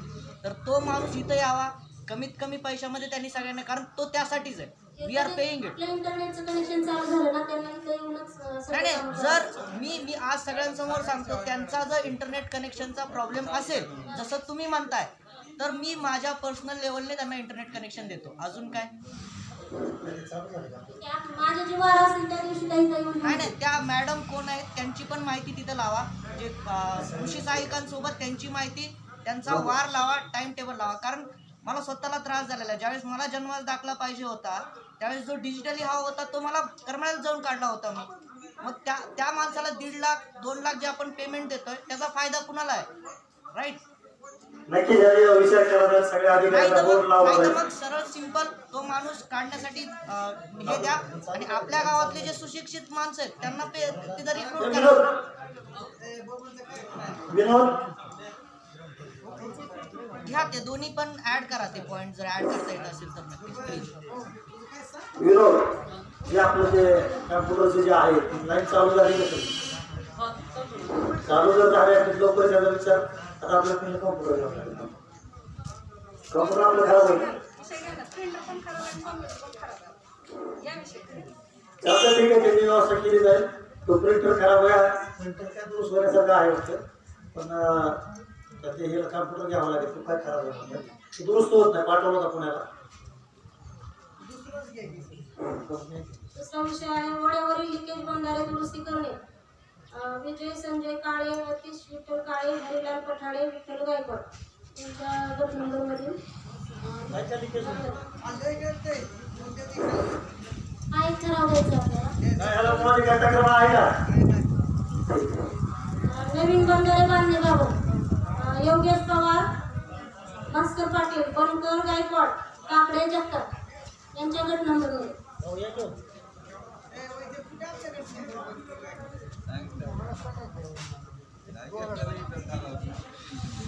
हे काही आता ही जी एक स्कीम आहे रेटेवाडी उपसा सिंचन ही काय आपल्या अधिकारातला किंवा हक्कातला काम नाही पण एक ग्रामसभेला महत्व असतंय म्हणून आपल्या शेजारच्या ग्रामसभेला सुद्धा मी ते ठराव घेण्यासाठी त्यांना बोललेलं आहे. आपल्या ग्रामपंचायत रेटेवाडी उपसा सिंचन करण्यासाठी इथं ठराव घ्यायचा काय आपलं काय म्हणते ते काय होणारी गोष्ट लगेच नाही तर कोणाची सिंगल टावर येऊ नये रेटेवाडी करा. आपण काय आमदार नाही खासदार नाही किंवा मंत्री नाही फक्त 5-6 गावचा ठराव घेऊन आणि हे मी एका अधिकाऱ्याला परवा बोललो तर ते म्हणजे होण्यासारखं आहे. फक्त युनिटी करणं महत्वाचं आहे आणि थोडक्या खर्चातलं काम आहे. फक्त मी बोरवरच्या चलावून पाणी टाकलं तर इरिगेशन होऊ शकतंय काय तर तो ठराव पास करू आपण.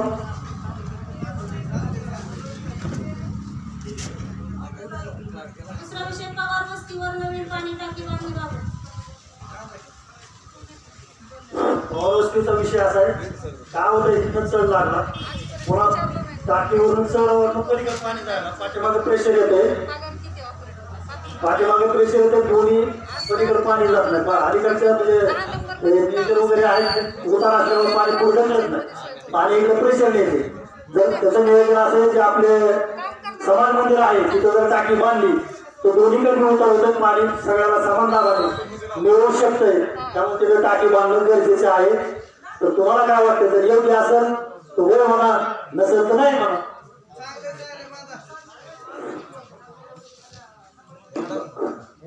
ओढाखोलीकरण करण्याबाबत. ओढाखोलीकरणाच्या संदर्भात 3 ठराव घेतलेले आहेत.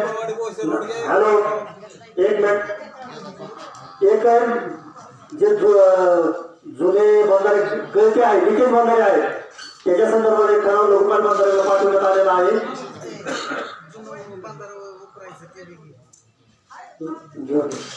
आणि दुसरी गोष्ट नवीन बंधारे बांधकाम करणे आणि ओढाखोलीकरण हे ठराव लोकपाल बंधाऱ्याला 3 ठराव दिलेले आहेत.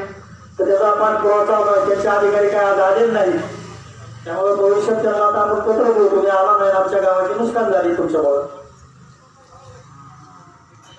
आता दुसरी गोष्ट एकच तंटामुक्तीचा अध्यक्ष कोणाला करायचं ते सांगा.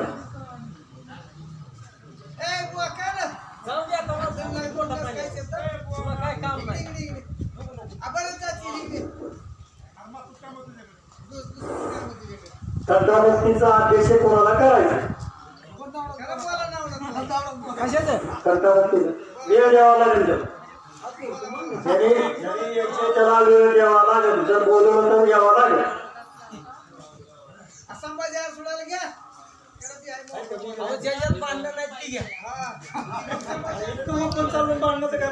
सांगतो ना कोणाला पाहिजे ज्यांचं आहे तर त्यांचं घेऊ ना. भांडणाचा विषय नाही इथं आपण जे नाही तर हे काय सगळं पेपर मध्ये गुंडाळून एकट्याला मॅडम आणि 5-7 जण सदस्य बसणार बाकीचं काय नाही हे जे तुमच्या पुढे मांडण्याचा उद्देश त्याच्या पाठीमध्ये नाही हे सगळं माहीत झालं पाहिजे. ठीक आहे संभाजी रोज नाव घ्या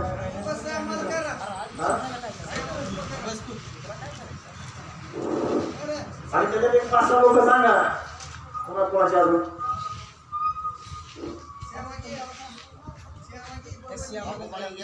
माझ्यामुळे बापूला घ्या, डॉक्टर बाबू काळे, श्यामाला घ्या. श्यामावर राहायचं खाली यायचं आणि इथं मांडू लागायची तू वर करायचं. त्याला तर सगळ्यात जास्त इकडे येऊ का म्हणजे आहे का कुणी? जेवण जेवण पुढे या पुढं जेवण दे. तुमचे युवक कुणी आहेत का तयार त्याच्यात?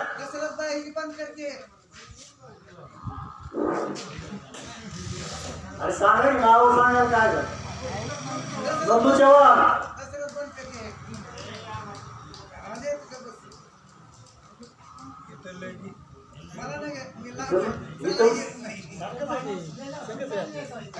अजून कोणाला नाव द्यायचे का काय?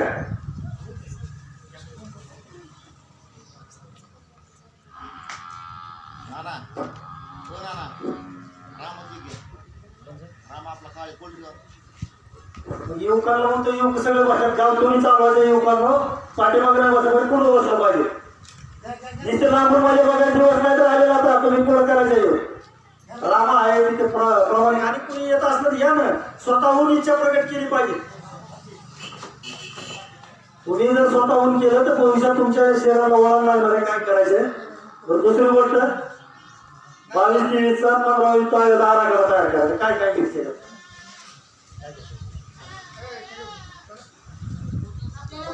म्हणजे 20-21चा जो निधी आलाय त्या निधीच्या 1.20% वाढ करून आपल्याला तो 10,97,096 रुपयाचा आराखडा तयार करायचा आहे. त्या आराखड्यामध्ये 60% रक्कम ही पाणी पुरवठा आणि स्वच्छतेवर खर्च होणार आहे. पाणी पुरवठा आणि स्वच्छतेवर 60%, त्यातले 30% पाणी पुरवठा आणि 30% स्वच्छता. तर त्याची रक्कम होती आपली 3,29,128 रुपये. तर त्या रकमेतून आपल्याला पाणी पुरवठ्याची कामं घ्यायची, तर ती कोणती कामं घ्यायची ती तुम्ही सुचवा. आम्हाला इथं वॉल टाकता येईल का बघा. आमचं घर उतारावर आहे. मंदिरात 3,29,128 मधून आपल्याला कामं घ्यायची. तेच सांगतोय. आमचं घर उतारावर आहे. ज्यावेळेस पाणी येतं त्यावेळेस आमच्या घरामध्ये फक्त हवाच येते. जेणेकरून पुढच्या घरात जिथं 2 बॅरल भरले जातात तिथं आमच्या घरात अर्धच बॅरल भरतात. असं नाही आहे की तुम्ही एक काम करून घ्या.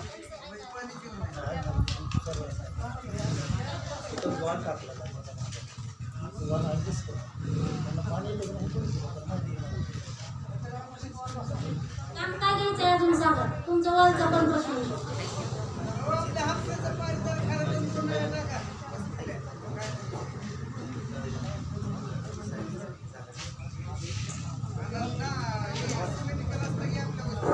आराखड्याचा विषय आम्ही समजून घेतला. 3,29,000 आणि याच्यामध्ये परत बदल होणार नाही. हा 22-23चा आराखडा आहे. हा जे ठराव आहे या आराखडा करणार आहे. तुम्ही उद्या जर म्हणणार हे नाही आता ते करायचे अजिबात चालत नाही. टाकीत पाणी ही जी लाईन आहे या पाईपलाईनवरून जोडायची. आराखडा करीत असताना फक्त काळजी घ्यायची. उद्या ज्याला कसं जे झालं पाहिजे ते होणार नाही. ज्या आराखड्यात ऐकेल ते आपल्याला गावासाठी गरजेचं आहे. असे काम गरजेचं आहे.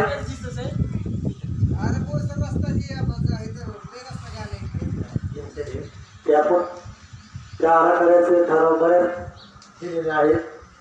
तर त्याला रोजगार हमीत जर काम तुम्ही करायला काम तयार असेल तर त्या रोजगार हमीचे नियम जरा वेगळे ते परवडत नाहीत म्हणा किंवा हजेरी कमी दिलं त्याच्या मधनं रोजगार नरेगामधनं काम लगेच चालू करता येते.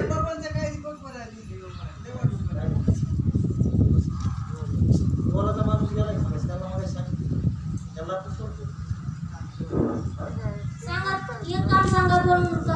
3,29 मध्ये जे 2 कामं बसतील ती सांगा. किंवा एकच कोणतं मोठं घ्यायचं असेल तर टाकी द्यावं लागेल.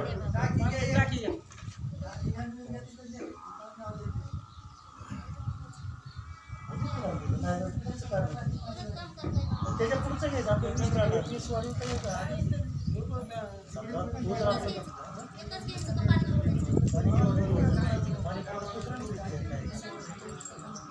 पाणी पुरवठ्यात दुसरं काम कुठलं सुचवायचे.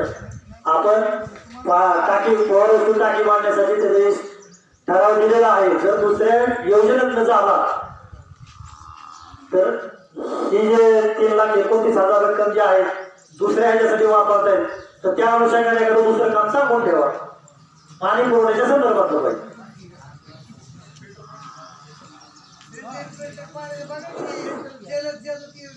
फिल्टर मागच्या आराखड्यात घेतलेला आहे. पुन्हा दुसरा फिल्टरचा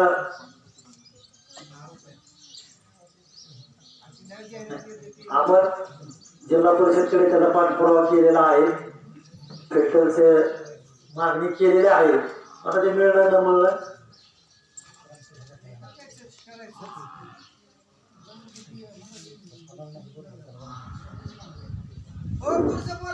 पाणी पुरवठ्याचं टाकीचं झालं तर एक ऑब्जेक्शन म्हणून आपण वेगळं ठेवलंय किंवा फिल्टर पाणी फिल्टर जर पाणी टाकी दुसऱ्यांनी घेतलं झालं तर फिल्टरसाठी ते बाकीचे पैसे वापरायचे. चालतंय का?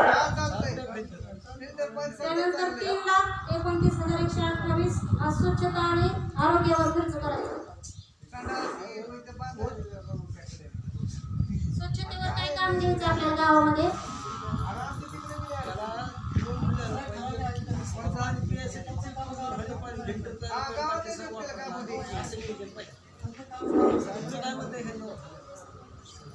पिण्यासाठी 2-2 हंडल काय आहे तेवढंच फक्त फिल्टरचं पाणी बाकी सगळं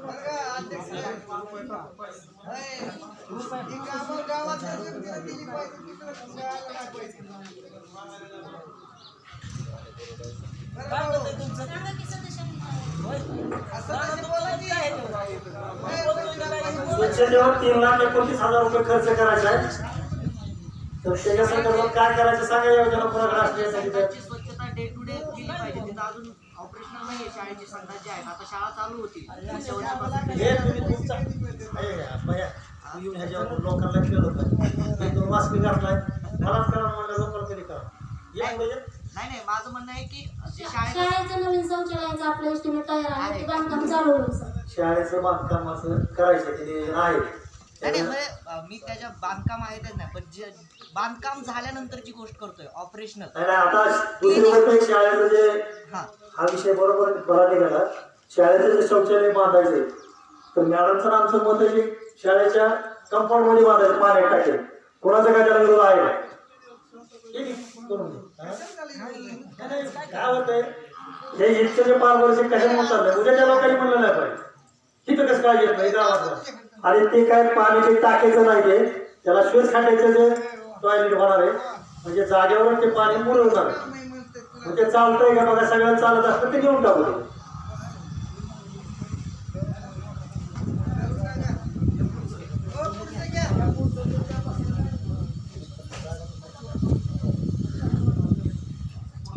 मग काय करायचं ते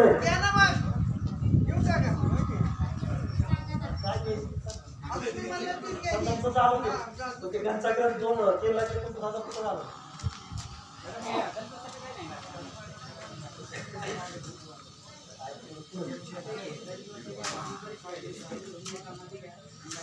आहे सगळे ते निधीचे दलित वस्तीसाठी स्वतंत्र निधी असतो.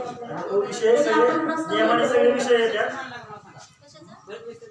दलित वस्तीचे आपण स्वतंत्र प्रस्ताव देतो. आता आराखड्यामध्ये पण आहे तो विषय. पब्लिकने बसले पाहिजे ना. जोपर्यंत ग्रामसभा चालू आहे तोपर्यंत जे विषय आहे त्याचे इथं बसले पाहिजे. दलित वस्तीतलं जे चाललेलं आहे तो ऐकून घ्या. सगळे विषय पाणी पुरवठ्यापासून चालले त्याच्यात विषय आहे तो ऐक शांत शिकतात. हे तुम्हाला एवढं कशामुळे विचारलं सगळे विषय आहेत त्याच्यात ते सुरू चालत आहे.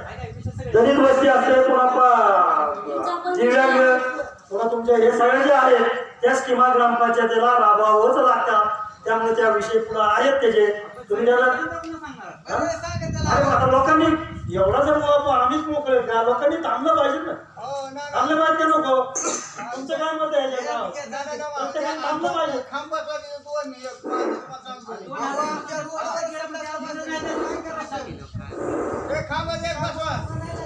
एक लक्षात तुम्ही आज जे बोलताय पाठपुरावा अजून म्हणून केला पाहिजे.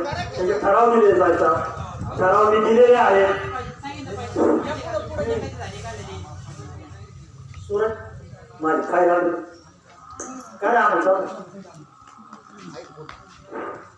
काय लागते खाकी कलरची फाईल आपल्याला त्याच्यामध्ये आरोग्य शिक्षण आणि उपजीविकेवर खर्च करायचा आहे. आरोग्याचा खर्च आहे 36,569 रुपये. आरोग्याचं काय काम घ्यायचं सांगा.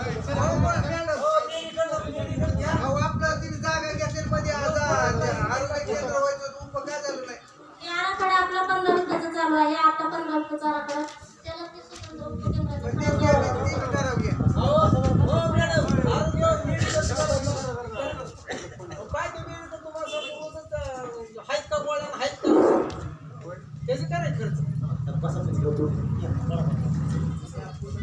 शाळेचा जे खर्च आहे शिक्षण आरोग्य आणि उपजीविका 36,569. काय शिक्षकांचं काय आहे का? एक वर्ग डिजिटल करून द्या आम्हाला. आता तुम्ही शौचालयाचा विषय तर इथं घेतलेला आहे. शौचालयाचा विषय संपलेला माझा शौचालयाचा विषय इथं जेंट्स लेडीज कॉमन करणार आहात का इकडं मध्ये करणार आहे? काय आता जी शौचालयाचं तुम्ही युनिट आणायचं म्हणता ना मध्ये, मग आता ही लेडीज साठी वेगवेगळं होईल ना, वेगवेगळं का? एकच युनिट एकच आहे. युनिट आहे. एकच युनिट का? मग इथलं युनिट बंदच का? हे दुरुस्त करायचं काय? इथं काय नाही. एक नवीन युनिट तुम्ही बांधा. दुरुस्त करण्यापेक्षा तुमची जी मागणी होती किंवा जवळ शाळेच्या जवळ असावं त्या अनुषंगाने तिथं बांधण्याचा विचार आमचा आहे. तुमचं जर काय मत असेल तर ते दुसरीकडे शिफ्ट करू शकतं. मुलं मुली आणि कशाला वापरायचं आता शाळेसाठीच येणार आहे. कसं आहे, आपल्याला युनिट वेगळं वेगळं वापरावं लागतं. मुलांसाठी वेगळं असलं पाहिजे, मुलींसाठी वेगळं पाहिजे. ऐकून घ्या, जागा आपण येईल. ती बसत असेल तर बसवा. मुलांच्या बाहेर राहू द्या. त्याला तुमच्या तरी 4 वर्षात करतो नाही. मुलांचं इकडेच राहू द्या. मुलींसाठी सेपरेट करत असेल. मुली आहे तुमचे स्टाफ असेल.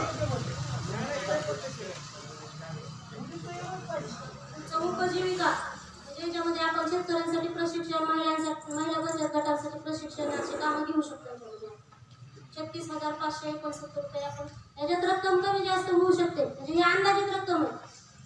कमी जास्त रक्कम होऊ शकते, कामं तीच राहते. खर्च का केला नाही म्हणून. ही अंदाजित रक्कम आहे आपण केलेली. रक्कम जास्त पण येऊ शकते आपल्याला, फक्त कामं तीच राहते. अहो समाज मंदिर आहे का तिथे एक आम्हाला लाईट द्या. तिथं रस्त्यावर संडासला बसते. उपजीविकेमध्ये काय शेतकऱ्यांसाठी सहल किंवा महिलांसाठी पाहणी दौरा, बचत गटाच्या महिलांसाठी हे 2 कामं घेता येतील आपल्याला याच्यामध्ये. ते सहलीसाठी खर्च ते सहलीला करायचंच आहे. आणि चालू वर्षात मॅडमला मी सांगतो की ग्रामपंचायतीतले 30 ते 40 लोक सहलीला हे 7 सदस्य त्याच्यात प्रत्येक बचत गटाचे एका दुसरं पाहिला आणि युवक वर्ग बाहेर आपल्याला सहल त्या गावात काय चाललंय ते आपल्याला बघण्यासाठी आणि आपल्याला त्यांचे जर काय आपल्याला करता आलं तर त्यासाठी एक सहल आपल्याला दिवाळीनंतर नियोजन करायचे. पण सहलीत येत असताना नावं येत असताना नुसतं काय माझं त्यांचं म्हणणं नेत्या करायला बघण्यासाठी देऊ नका. तिथनं काहीतरी घेऊन आलो पाहिजे. नाही तर जायचंय मजा करायची आजा करायची त्या गावात आपण आपल्या गावासाठी काहीतरी आणलं पाहिजे. ग्रामपंचायत खर्च करणार आहे, आपल्या गावाला काहीतरी झाडं लावणं असेल किंवा कुठलं काही प्रकल्प असेल आपण ते सगळ्यांनी मिळून पुन्हा राबवायचं. 10,000 नाही ह्याच्या चेहरे पाटलाच्या गावाला औरंगाबाद पैठण तालुक्यात औरंगाबादला जवळ ते गाव पाटोदा म्हणून गाव आहे. तिथं जाण्याचा माझा विचार आहे. मी मॅडमला त्या संदर्भात बोललेलो आहे. तर आपण सगळ्यांनी हा विचार करायचा आहे. नाही तर नुसतं जायचंय काय चाललंय हे म्हणत आणि गावात राजकारण होईल. आपण इलेक्शन लावायला जरुरी राजकारण करायचे आपल्याला. गाव आपलं आता जास्त बोलायला वेळ नाही. लोक मी गेले बरेचसे. फक्त माझं तर पहिलं मध्ये शाळा सुधारली पाहिजे. शाळा सुधारले, गाव सुधारलं. शाश्वत योजना कोणत्या आहेत, भौतिक योजना कोणत्या किंवा भौतिक विकास कोणता आणि शाश्वत विकास कोणता आहे. शाश्वत विकास हे शाळेपासून आरोग्य आणि उत्पन्न ह्या 3 गोष्टींचा शाश्वत उपास आहे. आणि जे तुम्ही भौतिक म्हणता नाही इथं शाळेच्या जागेवर आपण एक समाज बांधलं, समाज बांधलं. ह्या शाळेत ग्रामपंचायतच्या कार्यालयाने इमारत बांधली. हा विकास नाही. जर मुलं शिकली, आज माना कॉलेजात उपराई म्हणून गाव आहे. क्लास 1 अधिकारी किती, क्लास 2चे किती, बऱ्याचशा लोकांना जाणं दररोज नेहमी व्हॉट्सअपला येते. आपल्याकडून गल्लं पाहिजे. आणि ह्या शाळेसाठी जे विद्यार्थी असेल, माझे विद्यार्थी असतात, आपल्याला ग्राउंड तयार करायचं. मुलांना वाव झाला पाहिजे. आपण त्या मुलांना माझा मुलगा नसेल पण मी तिथं भाग घेतला पाहिजे का पुन्हा तरी जाणार ज्या वेळेला एखादा अधिकारी बोलतो किंवा एखादा पदाधिकारी किंवा नोकरदार बोलतो ज्या गावाचं पहिल्या पानावर त्याचं नाव येतं ज्या आपण सर्व्हिस बुक ओपन करतो त्या पहिल्या पेपरवर नाव येतं की आपण काम नाव आणि त्याचं गाव पिंपळवाडी तालुका कामावा जिल्हा सोलापूर आपल्या गावाची तिथं ओळख होणार आहे त्यासाठी राजकारण बाजूला ठेवून शाळेत जरा माझं जरी कुणी शाळेत नसत किंवा त्या बापूचं प्रत्येकाने भाग घेतला पाहिजे पण त्याच्या हाताने आता तुम्हाला सांगतो इथं बारामतीवरून जवळ एक गाव आहे सगळं ग्रामनिधीतनं झालेलं आहे आपल्या स्वामी साहेबांना सुद्धा पुरस्कार परवा मुख्यमंत्र्यांनी समाज ग्रामविकास मंत्र्यांनी बोलवले कितीतरी शाळा त्यांनी डिजिटल केल्या म्हणजे लोकांच्या ह्याच्यात लोकवर्गणीतनं केलं आता हे काय म्हणते लोकांना बाबा पडणार काही काम नाही मला काम आहे काय आता निवांत भेटायचं काम आहे पण कुठंतरी काहीतरी मुद्दा गावाचा झाला पाहिजे या हिशोबाने चाललेला आहे दुसरं 10% खर्च असतो त्याच्यातून महिला व बाल कल्याण 43,883 रुपये अंगणवाडीसाठी काय त्याची मागणी करायची दुसरं मागासवर्गीयांसाठी 65,825 रुपये त्यातून आपल्याला 15% निधी खर्च करायचा आहे त्या आराखड्यामध्ये त्यात कोणतं काम घ्यायचं ते सांगा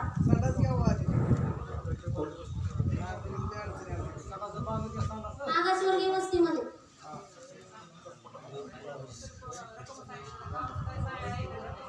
काम तुम्ही ठरवायचंय कोणतं घ्यायचंय तुम्हाला तुम्ही सांगायचं काम काय घ्यायचं त्या पैशात त्याच्यात व्यवस्थित काय काम करायचं तेवढं सांगा बाकी कालवणार करू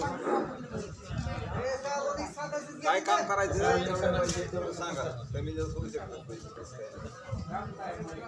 नाही तुम्ही सुचवायचे त्यात काम किती पैसे वस्तीमध्ये तुम्हाला काय आवश्यक आहे हे काम घ्यायचं आपल्याला 65,000 रुपये 65,825 एवढी रक्कम आपल्याला येते त्याच्यात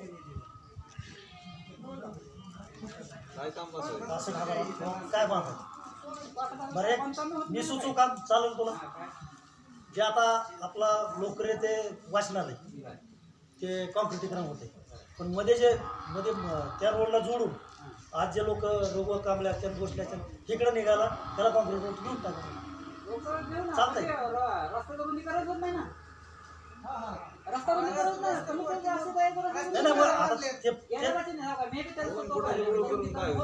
केलं पाहिजे सुखसोयी द्यायची दुसरं सांगा काय नसतं माझं कशाला करायचं माझ्या घरात पत्र होय नाही आता तुझ्या घरापर्यंत यासारखं आहे त्यांचा खर्च त्याच्यातच कांबळेच्या घरापर्यंत काय बघाय अध्यक्ष जे आहे हे जे कांबळेच्या घरापर्यंत घेण्यासारखं आहे अशी काही मोठी रक्कम नाही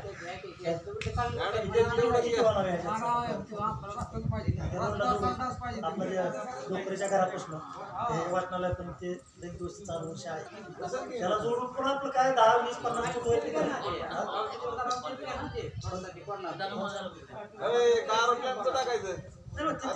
ह्या वर्षात नाही पूर्ण झालं तर पुढच्या वर्षात अजून कोणाचं काय आहे का दुसरं काम काय सुचवायचं आहे का तुम्हाला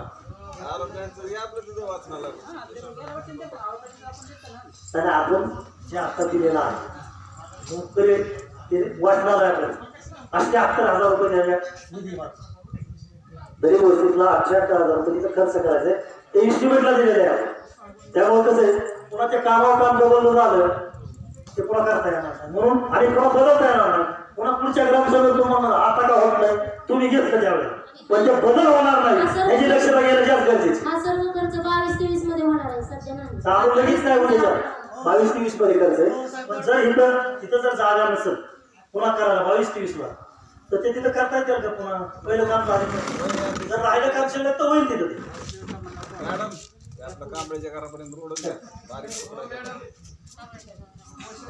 प्रस्ताव दिलाय काम करायचा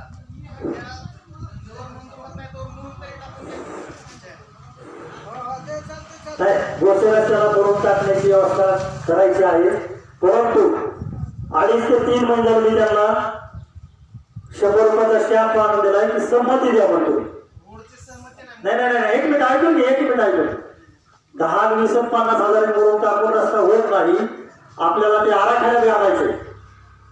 माझ्याकडे तुम्हाला बघायचं असलं ठराव आहे, आराखड्याचे पत्र तिथं सगळे.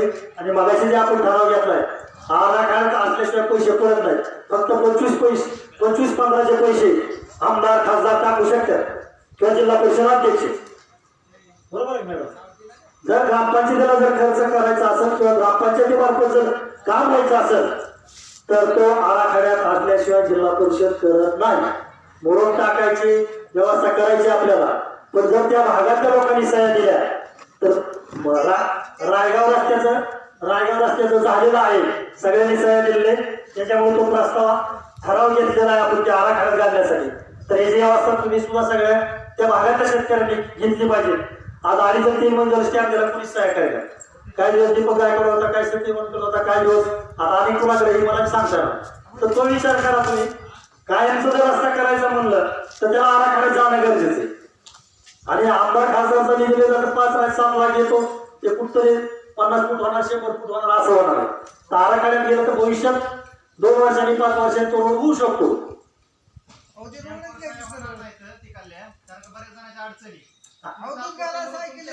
नाही मोरोम एक लक्ष द्या, तात्पुरता इलाज मोरोम करणार आहे. पण जर त्याला आराखड्यात घालायचं असेल तर त्या शेतकऱ्यांनी काळजी घेतली. मोरोम टाकायचं आहे, बजेट टाकायचं ठरलं होतं, पण बऱ्याच अडचणी आल्या. आम्ही पत्र लिहिलं, तयार केलं, पण ते तहसीलदारांनी मोरोम उचलायचा. आज त्यासाठी सुद्धा मिळालं नाही की आपला ठराव घेऊन तहसीलला पाठवायचा आहे. ते ग्रामपंचायतचं ज्या ज्या वेळेला मुरमीकरण किंवा काही मटेरियल टाकायचं असेल ते आम्हाला विनावेळ देण्यात यावं. त्याला बारीक म्हणजे काय आपण घरचं काम करीत नाही, ग्रामपंचायत म्हणजे गावाचं काम करीत आहे. त्यामुळे ते मोरमाला क्लिष्ट जे आहे त्या बाबतीत एक तहसील ऑफिसला ठराव द्यायचा आहे.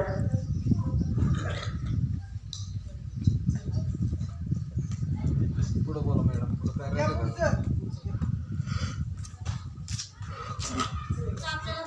इतर कामासाठी 1,75,539 रुपये. इतर कामं म्हणजे गावाच्या सार्वजनिक कामं गावासाठी.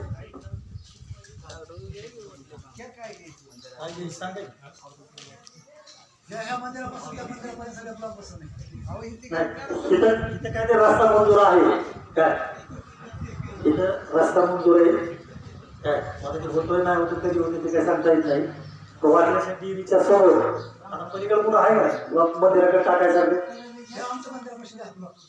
तुमच्या मंदिरापाशी ब्लॉक नाही काय? कुठं नाही ना, समाज मंदिर आहे अलीकडे टाकलं तिथं म्हणजे कॉन्क्रीट केले वाटतं ना. कॉन्क्रीट आहे पण बरीचशी जागा आहे ना शिल्लक तिथं. नाही कॉन्क्रीट जागा बरीचशी शिल्लक आहे ना. शिल्लक असेल तर रोड करायचं, रोड पूर्ण कॉन्क्रीट केलेलं आहे ना. किती त्रास होता मॅडम? 10 त्रासवर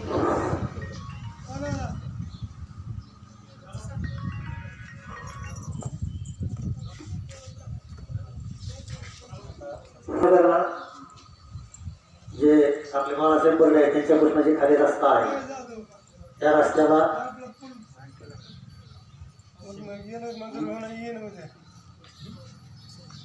श्यामराव घराकडे जाणार तुटलं काय तुमचं?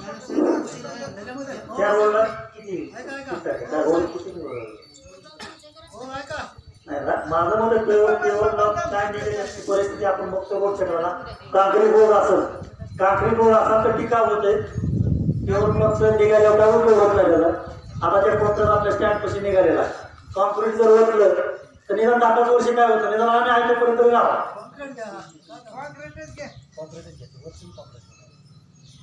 वरती जाणार रस्ता आहे त्याच्यावर कॉन्क्रीट घ्या. ज्यांच्या अडचणी त्यांच्या रस्त्यावर कॉन्क्रीट घ्या.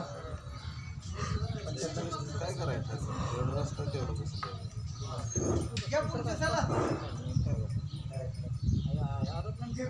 खाली जाणार रोड ती सांगितलं गेला काय?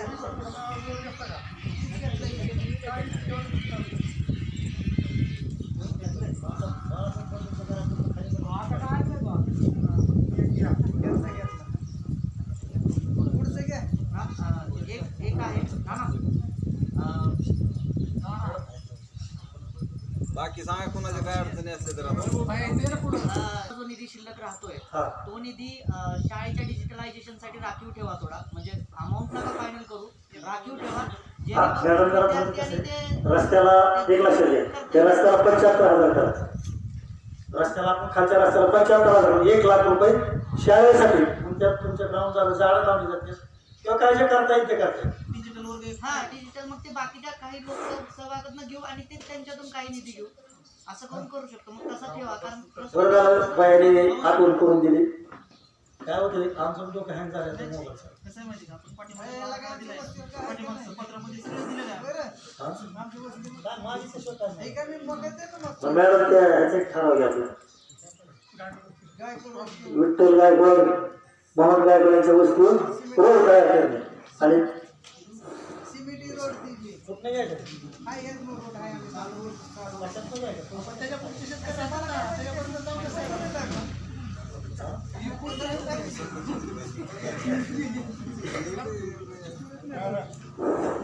थांबा जरा थोडं एक 5-10 मिनिटं राहिलेले आता 5-10 मिनिटाचं राहिलेलं आणि कुणाला काय आणि वाटत असेल तर आणि बोलू शकताय बरं का.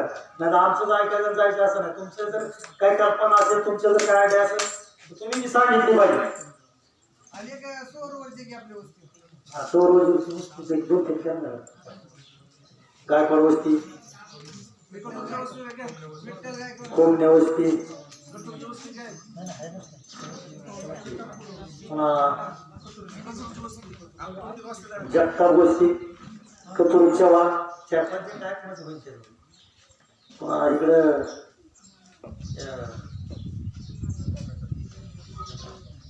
दगडू काळे यांची वस्ती पुन्हा अंगद काळे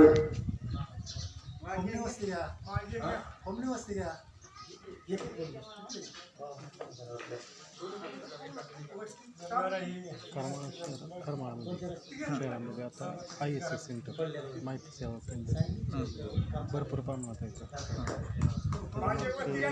तुम्हाला प्रत्येक ISS सेंटर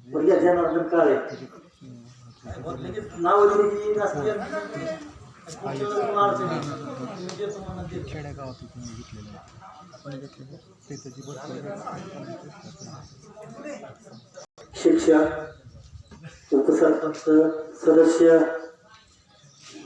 ग्रामपंचायत आपण अंगणवाडी सेविका अंगणवाडी मदतनीस सर्व माजी पदाधिकारी सर्व ग्रामस्थ या सभेला हजर राहिल्याबद्दल धन्यवाद देतो.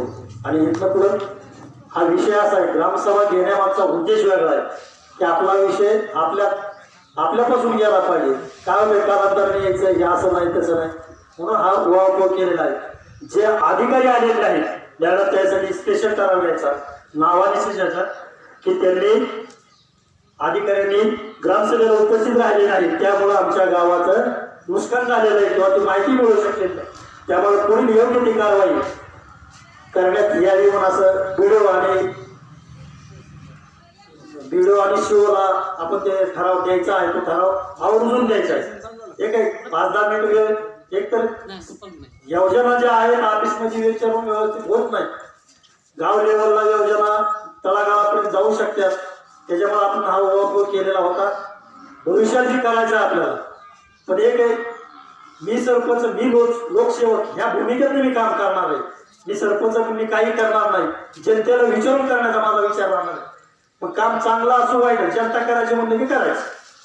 तर आपण बराचसा वेळ बहुमूल्य वेळ आज घालवलेला आहे. भविष्यात पण एक खंत माझ्या मनात राहिली. मी जे एक आठवडा नियोजन केलेलं आहे पण सरकारी अधिकाऱ्यांनी त्याला केराची टोपली दाखवली आहे. भविष्यात त्यांना नक्कीच हजर ह्या ग्रामसभेला करण्याचा माझा प्रयत्न राहील. आणि आजचे हे आजचं सगळे व्हिडिओ शूटिंग आहे हे महाराष्ट्र लेवलला पाठवण्याचा माझा विचार आहे. सगळ्या अधिकारी किंवा पदाधिकारी याच्यात काय ग्रोथ घेतात आणि काय गावाला आपल्या समजवू शकतील हा विचार करणं गरजेचं आहे. आता काय लोकांना बोलण्याचं मान राहत नाही तसंही बोलतात आमच्याकडे नाही तुम्ही वरिष्ठाकडे करा. तसं नाही. पाहिल्याने आपण मंदिरात जात असताना प्रत्येक पावलीवर पाऊल ठेवून जात असतो. त्या अधिकारी आपल्या ग्राउंड लेवलचा कोण आहे त्याच्या वरचा कोण आहे ह्या ज्या गोष्टी आहेत ह्या आपण करणं गरजेचं असतं. त्यामुळे हा उहापोह केला आमच्या मॅडमने घाबरत होते की ग्रामसभा होईल का नक्की नाही. ग्रामसभा होईल हे आपण आपल्या घरचं काम करत नाही.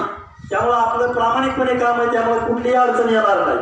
ग्रामसेवक सगळे सरपंच उपसरपंच ग्रामपंचायत सदस्य ग्रामस्थ यांनी जे वेळ दिला आणि चांगलं मदत केली भविष्यात अशीच करावी आहे. केली तर नक्कीच गाव आपण आदर्श गाव म्हणून देऊ. आदर्श गावाच्या व्याख्या मगाशी मी सांगितलं. फक्त एक आहे, शाळा सुधारली की गाव सुधारलं, आरोग्य सुधारलं गाव सुधारले. आणि ज्या स्कीमा आहेत बचत गटाच्या माध्यमातून असतील, कुठल्याही माध्यम बँकेच्या माध्यमातून असेल, जर आपल्याला कर्ज मिळलं त्याच्यावर जर आपण एखादा उद्योगधंदा उभा केला, त्याचं जर आपलं प्रॉफिट वाढलं, नक्की त्या घराची उन्नती होती आणि त्यामुळं गावाची सुद्धा उन्नती होती किंवा गाव श्रीमंत. आता आपण म्हणतो आमचा हा गावातला श्रीमंत माणूस आहे, तसं शाश्वत विकासात शिक्षण हे शाश्वत आहे. त्याच्यामुळे जर त्या घरातला मुलगा जर चांगला अधिकारी झाला किंवा चांगला नोकरदार झाला तर त्या घराची दिशा पुढे घेऊन जाऊ शकतो. यासाठी हा वॉक चाललेला आहे.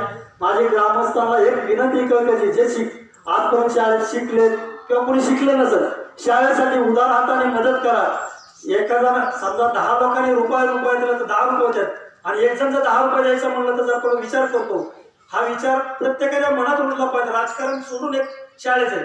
इथं आता आज आम्ही सगळ्याचे सत्कार केले, पण आमच्या बॉडीचे सत्कार केले. त्याला कारण आहे, आम्हाला तुम्ही पुढच्या दिलेले, ग्रामस्थांनी पुढच्या दिलेले, मतदान तुम्ही दिलेले. त्यामुळे आमचा सत्कार करणं हे आमचं उद्दिष्ट नाही. आम्हाला गावासाठी काहीतरी झालं पाहिजे हा आमचा उद्देश आहे. त्याला तुम्ही सहकार्य करणं गरजेचं आहे. आणि आज सुवासच्या मुलगा समजा डॉक्टर झाला, एक IIT नंबर लागला, ते कसं त्याचं घर सुधारलं, त्याने काय नाही केलं तरी होणार आहे. आता त्यासाठी आपल्या शाळेचा पहिली प्रश्न, बालवाडी प्रश्न, पायाचा जर पाया मजबूत जर असेल, नक्कीच ध्येय कुठतरी वेगळ्या दिशेत जातं. ह्याच्यासाठी हा वापर चाललेला आहे की घर बांधायचा, रोड करायचा आहे. ठीक आहे, रोड करणं गरजेचं आहे. आपल्याला जिथं जायचं तिथं जावं लागणार आहे. पण रोड करण्यापेक्षा बाकीच्या शाश्वत विकासाकडे प्रत्येकाने लक्ष देणं गरजेचं आहे. दुसरी गोष्ट, आपल्याकडे ग्राम सुरक्षा यंत्रणा चालू झालेली आहे. म्हणजे सगळे त्या ह्याच्यात नंबर फीड आहे, त्याचा नंबर सगळेजण लिहून घ्या. 1800 हा 1800 270 36 हा नंबर आपण डायल जर केला तर तुम्हाला आवाज येईल ग्राम सुरक्षा यंत्रणा. आणि ग्रुप म्हणल्यानंतर तुम्ही बोलायला चालू करा. तो मोबाईल तुमचा जे मेसेज आहे टाईप करील आणि तो सगळ्यात जेवढे आपले नंबर, त्याला काहीतरी 100च्या आसपास लोक आहेत, कोणी नंबर द्यायचे राहिले असेल ते नंबर द्या. पण त्याचा वापर शासकीय कामाला फक्त होणार आहे. तुम्ही जर लग्नाचं आमंत्रण द्यायचं म्हणलं तर चालणार नाही किंवा काय जाणार बी नाही. जर त्याचा दुरुपयोग झाला तर गुन्हा सुद्धा दाखल होणार आहे. फक्त तुमच्या इथे एखाद्यात कुठं काय पेटलंय, ऊस पेटलाय, घर पेटलंय, तुम्ही जर त्याच्यावर दिलं तर सगळ्याला मेसेज येतो. मेसेज देत असताना फक्त सांगायचं, स्वतःचं नाव सांग, नमस्कार म्हणायचं, मी अमुक बोलतोय आणि आमच्या ठिकाणी असं घर पेटलं किंवा ऊस पेटलं, त्याला सगळ्यांनी मदत करणार. रात्री चोर आला की आमच्या घरामध्ये चोर दिसलेला आहे मला, तर सगळ्यांनी तिथं मदत. हा मेसेज पोलीस स्टेशनला सुद्धा जातो. ऑटोमॅटिक सिस्टीम आहे सगळे. त्यामुळे ह्याचा एक वापर गावासाठी करून घ्या, म्हणजे कुठल्याही अडचण येणार नाही. चोर आला किंवा पेटलं तुम्हाला माहिती होत नाही लवकर हे सगळे. आणि पण तुम्ही बोलता स्पीडमध्ये बोललो पाहिजे. फक्त 25 सेकंद तुमचा तो मेसेज टाईप होतो, नंतर टाईप होत नाही.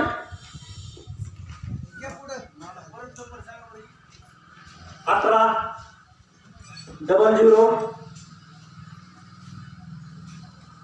270 36 1800 270 3600 हा 3600.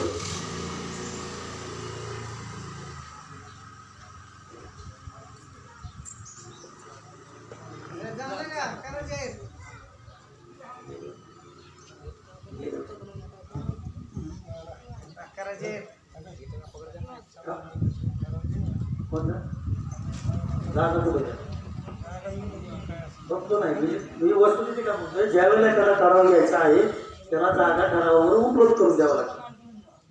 आणि आपलं सगळं पॅक झालंय, म्हणजे घेण्यामध्ये ठराव काय येत आहे, पण ज्या वेळेला ते बांधकामाला ठराव देतो ऑफिसला त्याला उतारा जोडा लागतो. माझे पाण्याचं आणि कठीण याचा उतारा जोडूनच पुढची कार्य होणार आहे.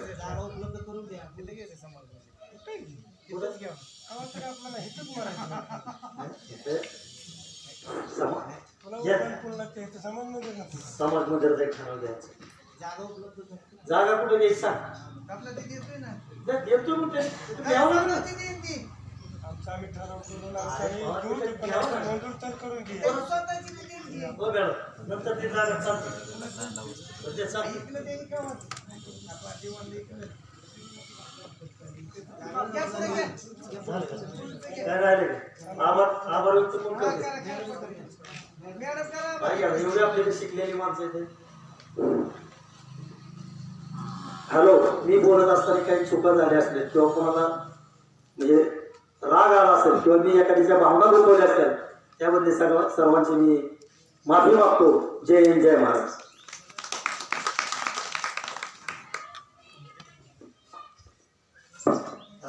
मी इथं आभार दर्शनाला आलोय. तर मी सर्वप्रथम कार्यक्रमाचे अध्यक्ष, परत ग्रामसभेचे सर्व सदस्य, सरपंच, उपसरपंच आणि इथं उपस्थित असलेले सर्व पदाधिकारी, पत्रकार, परत ज्या सर्व विभागांचे अधिकारी त्यांचाही आभार मानतो. आणि त्यानंतर आपल्या सरपंचांनी हा जो आगळा वेगळा कार्यक्रम घेतला सर्व सदस्यांना बोलून किंवा सर्व अधिकाऱ्यांना बोलून, त्याच्याबद्दलही त्यांचे आभार मानतो. आणि असाच हा पुढं चालत राहावा. आणि बहुतेक मीच 4-5 जे क्वेश्चन उपस्थित केले त्याबद्दल जरी कुणाला अधिकाऱ्यांना राग आला असेल, राग येण्याचा उद्देश नव्हता. विषय हा आहे की सर्व्हिसेस मिळत नाहीयेत, त्यामुळे हे क्वेश्चन उपलब्ध केले गेले आहेत. किंवा बहुतेक जे क्वेश्चन आहेत जे मला पर्सनली त्रास झाला त्याच्यावरच उपलब्ध केलेले आहेत. त्यामुळं त्यांनी त्या क्वेश्चन्सवर ऍक्ट करावा आणि त्याच्या संदर्भात काय पाहिजे ती कार्यवाही करावी अशी इच्छा आहे. आणि यानंतर सर्व ग्रामस्थांचेही आभार मानतो जे आवर्जून या ग्रामसभेला उपस्थित राहिले. त्यांच्याबद्दलही सर्वांचे आभार आणि धन्यवाद. आणि हा कार्यक्रम इथे संपला असं मी जाहीर करतो. थँक्यू.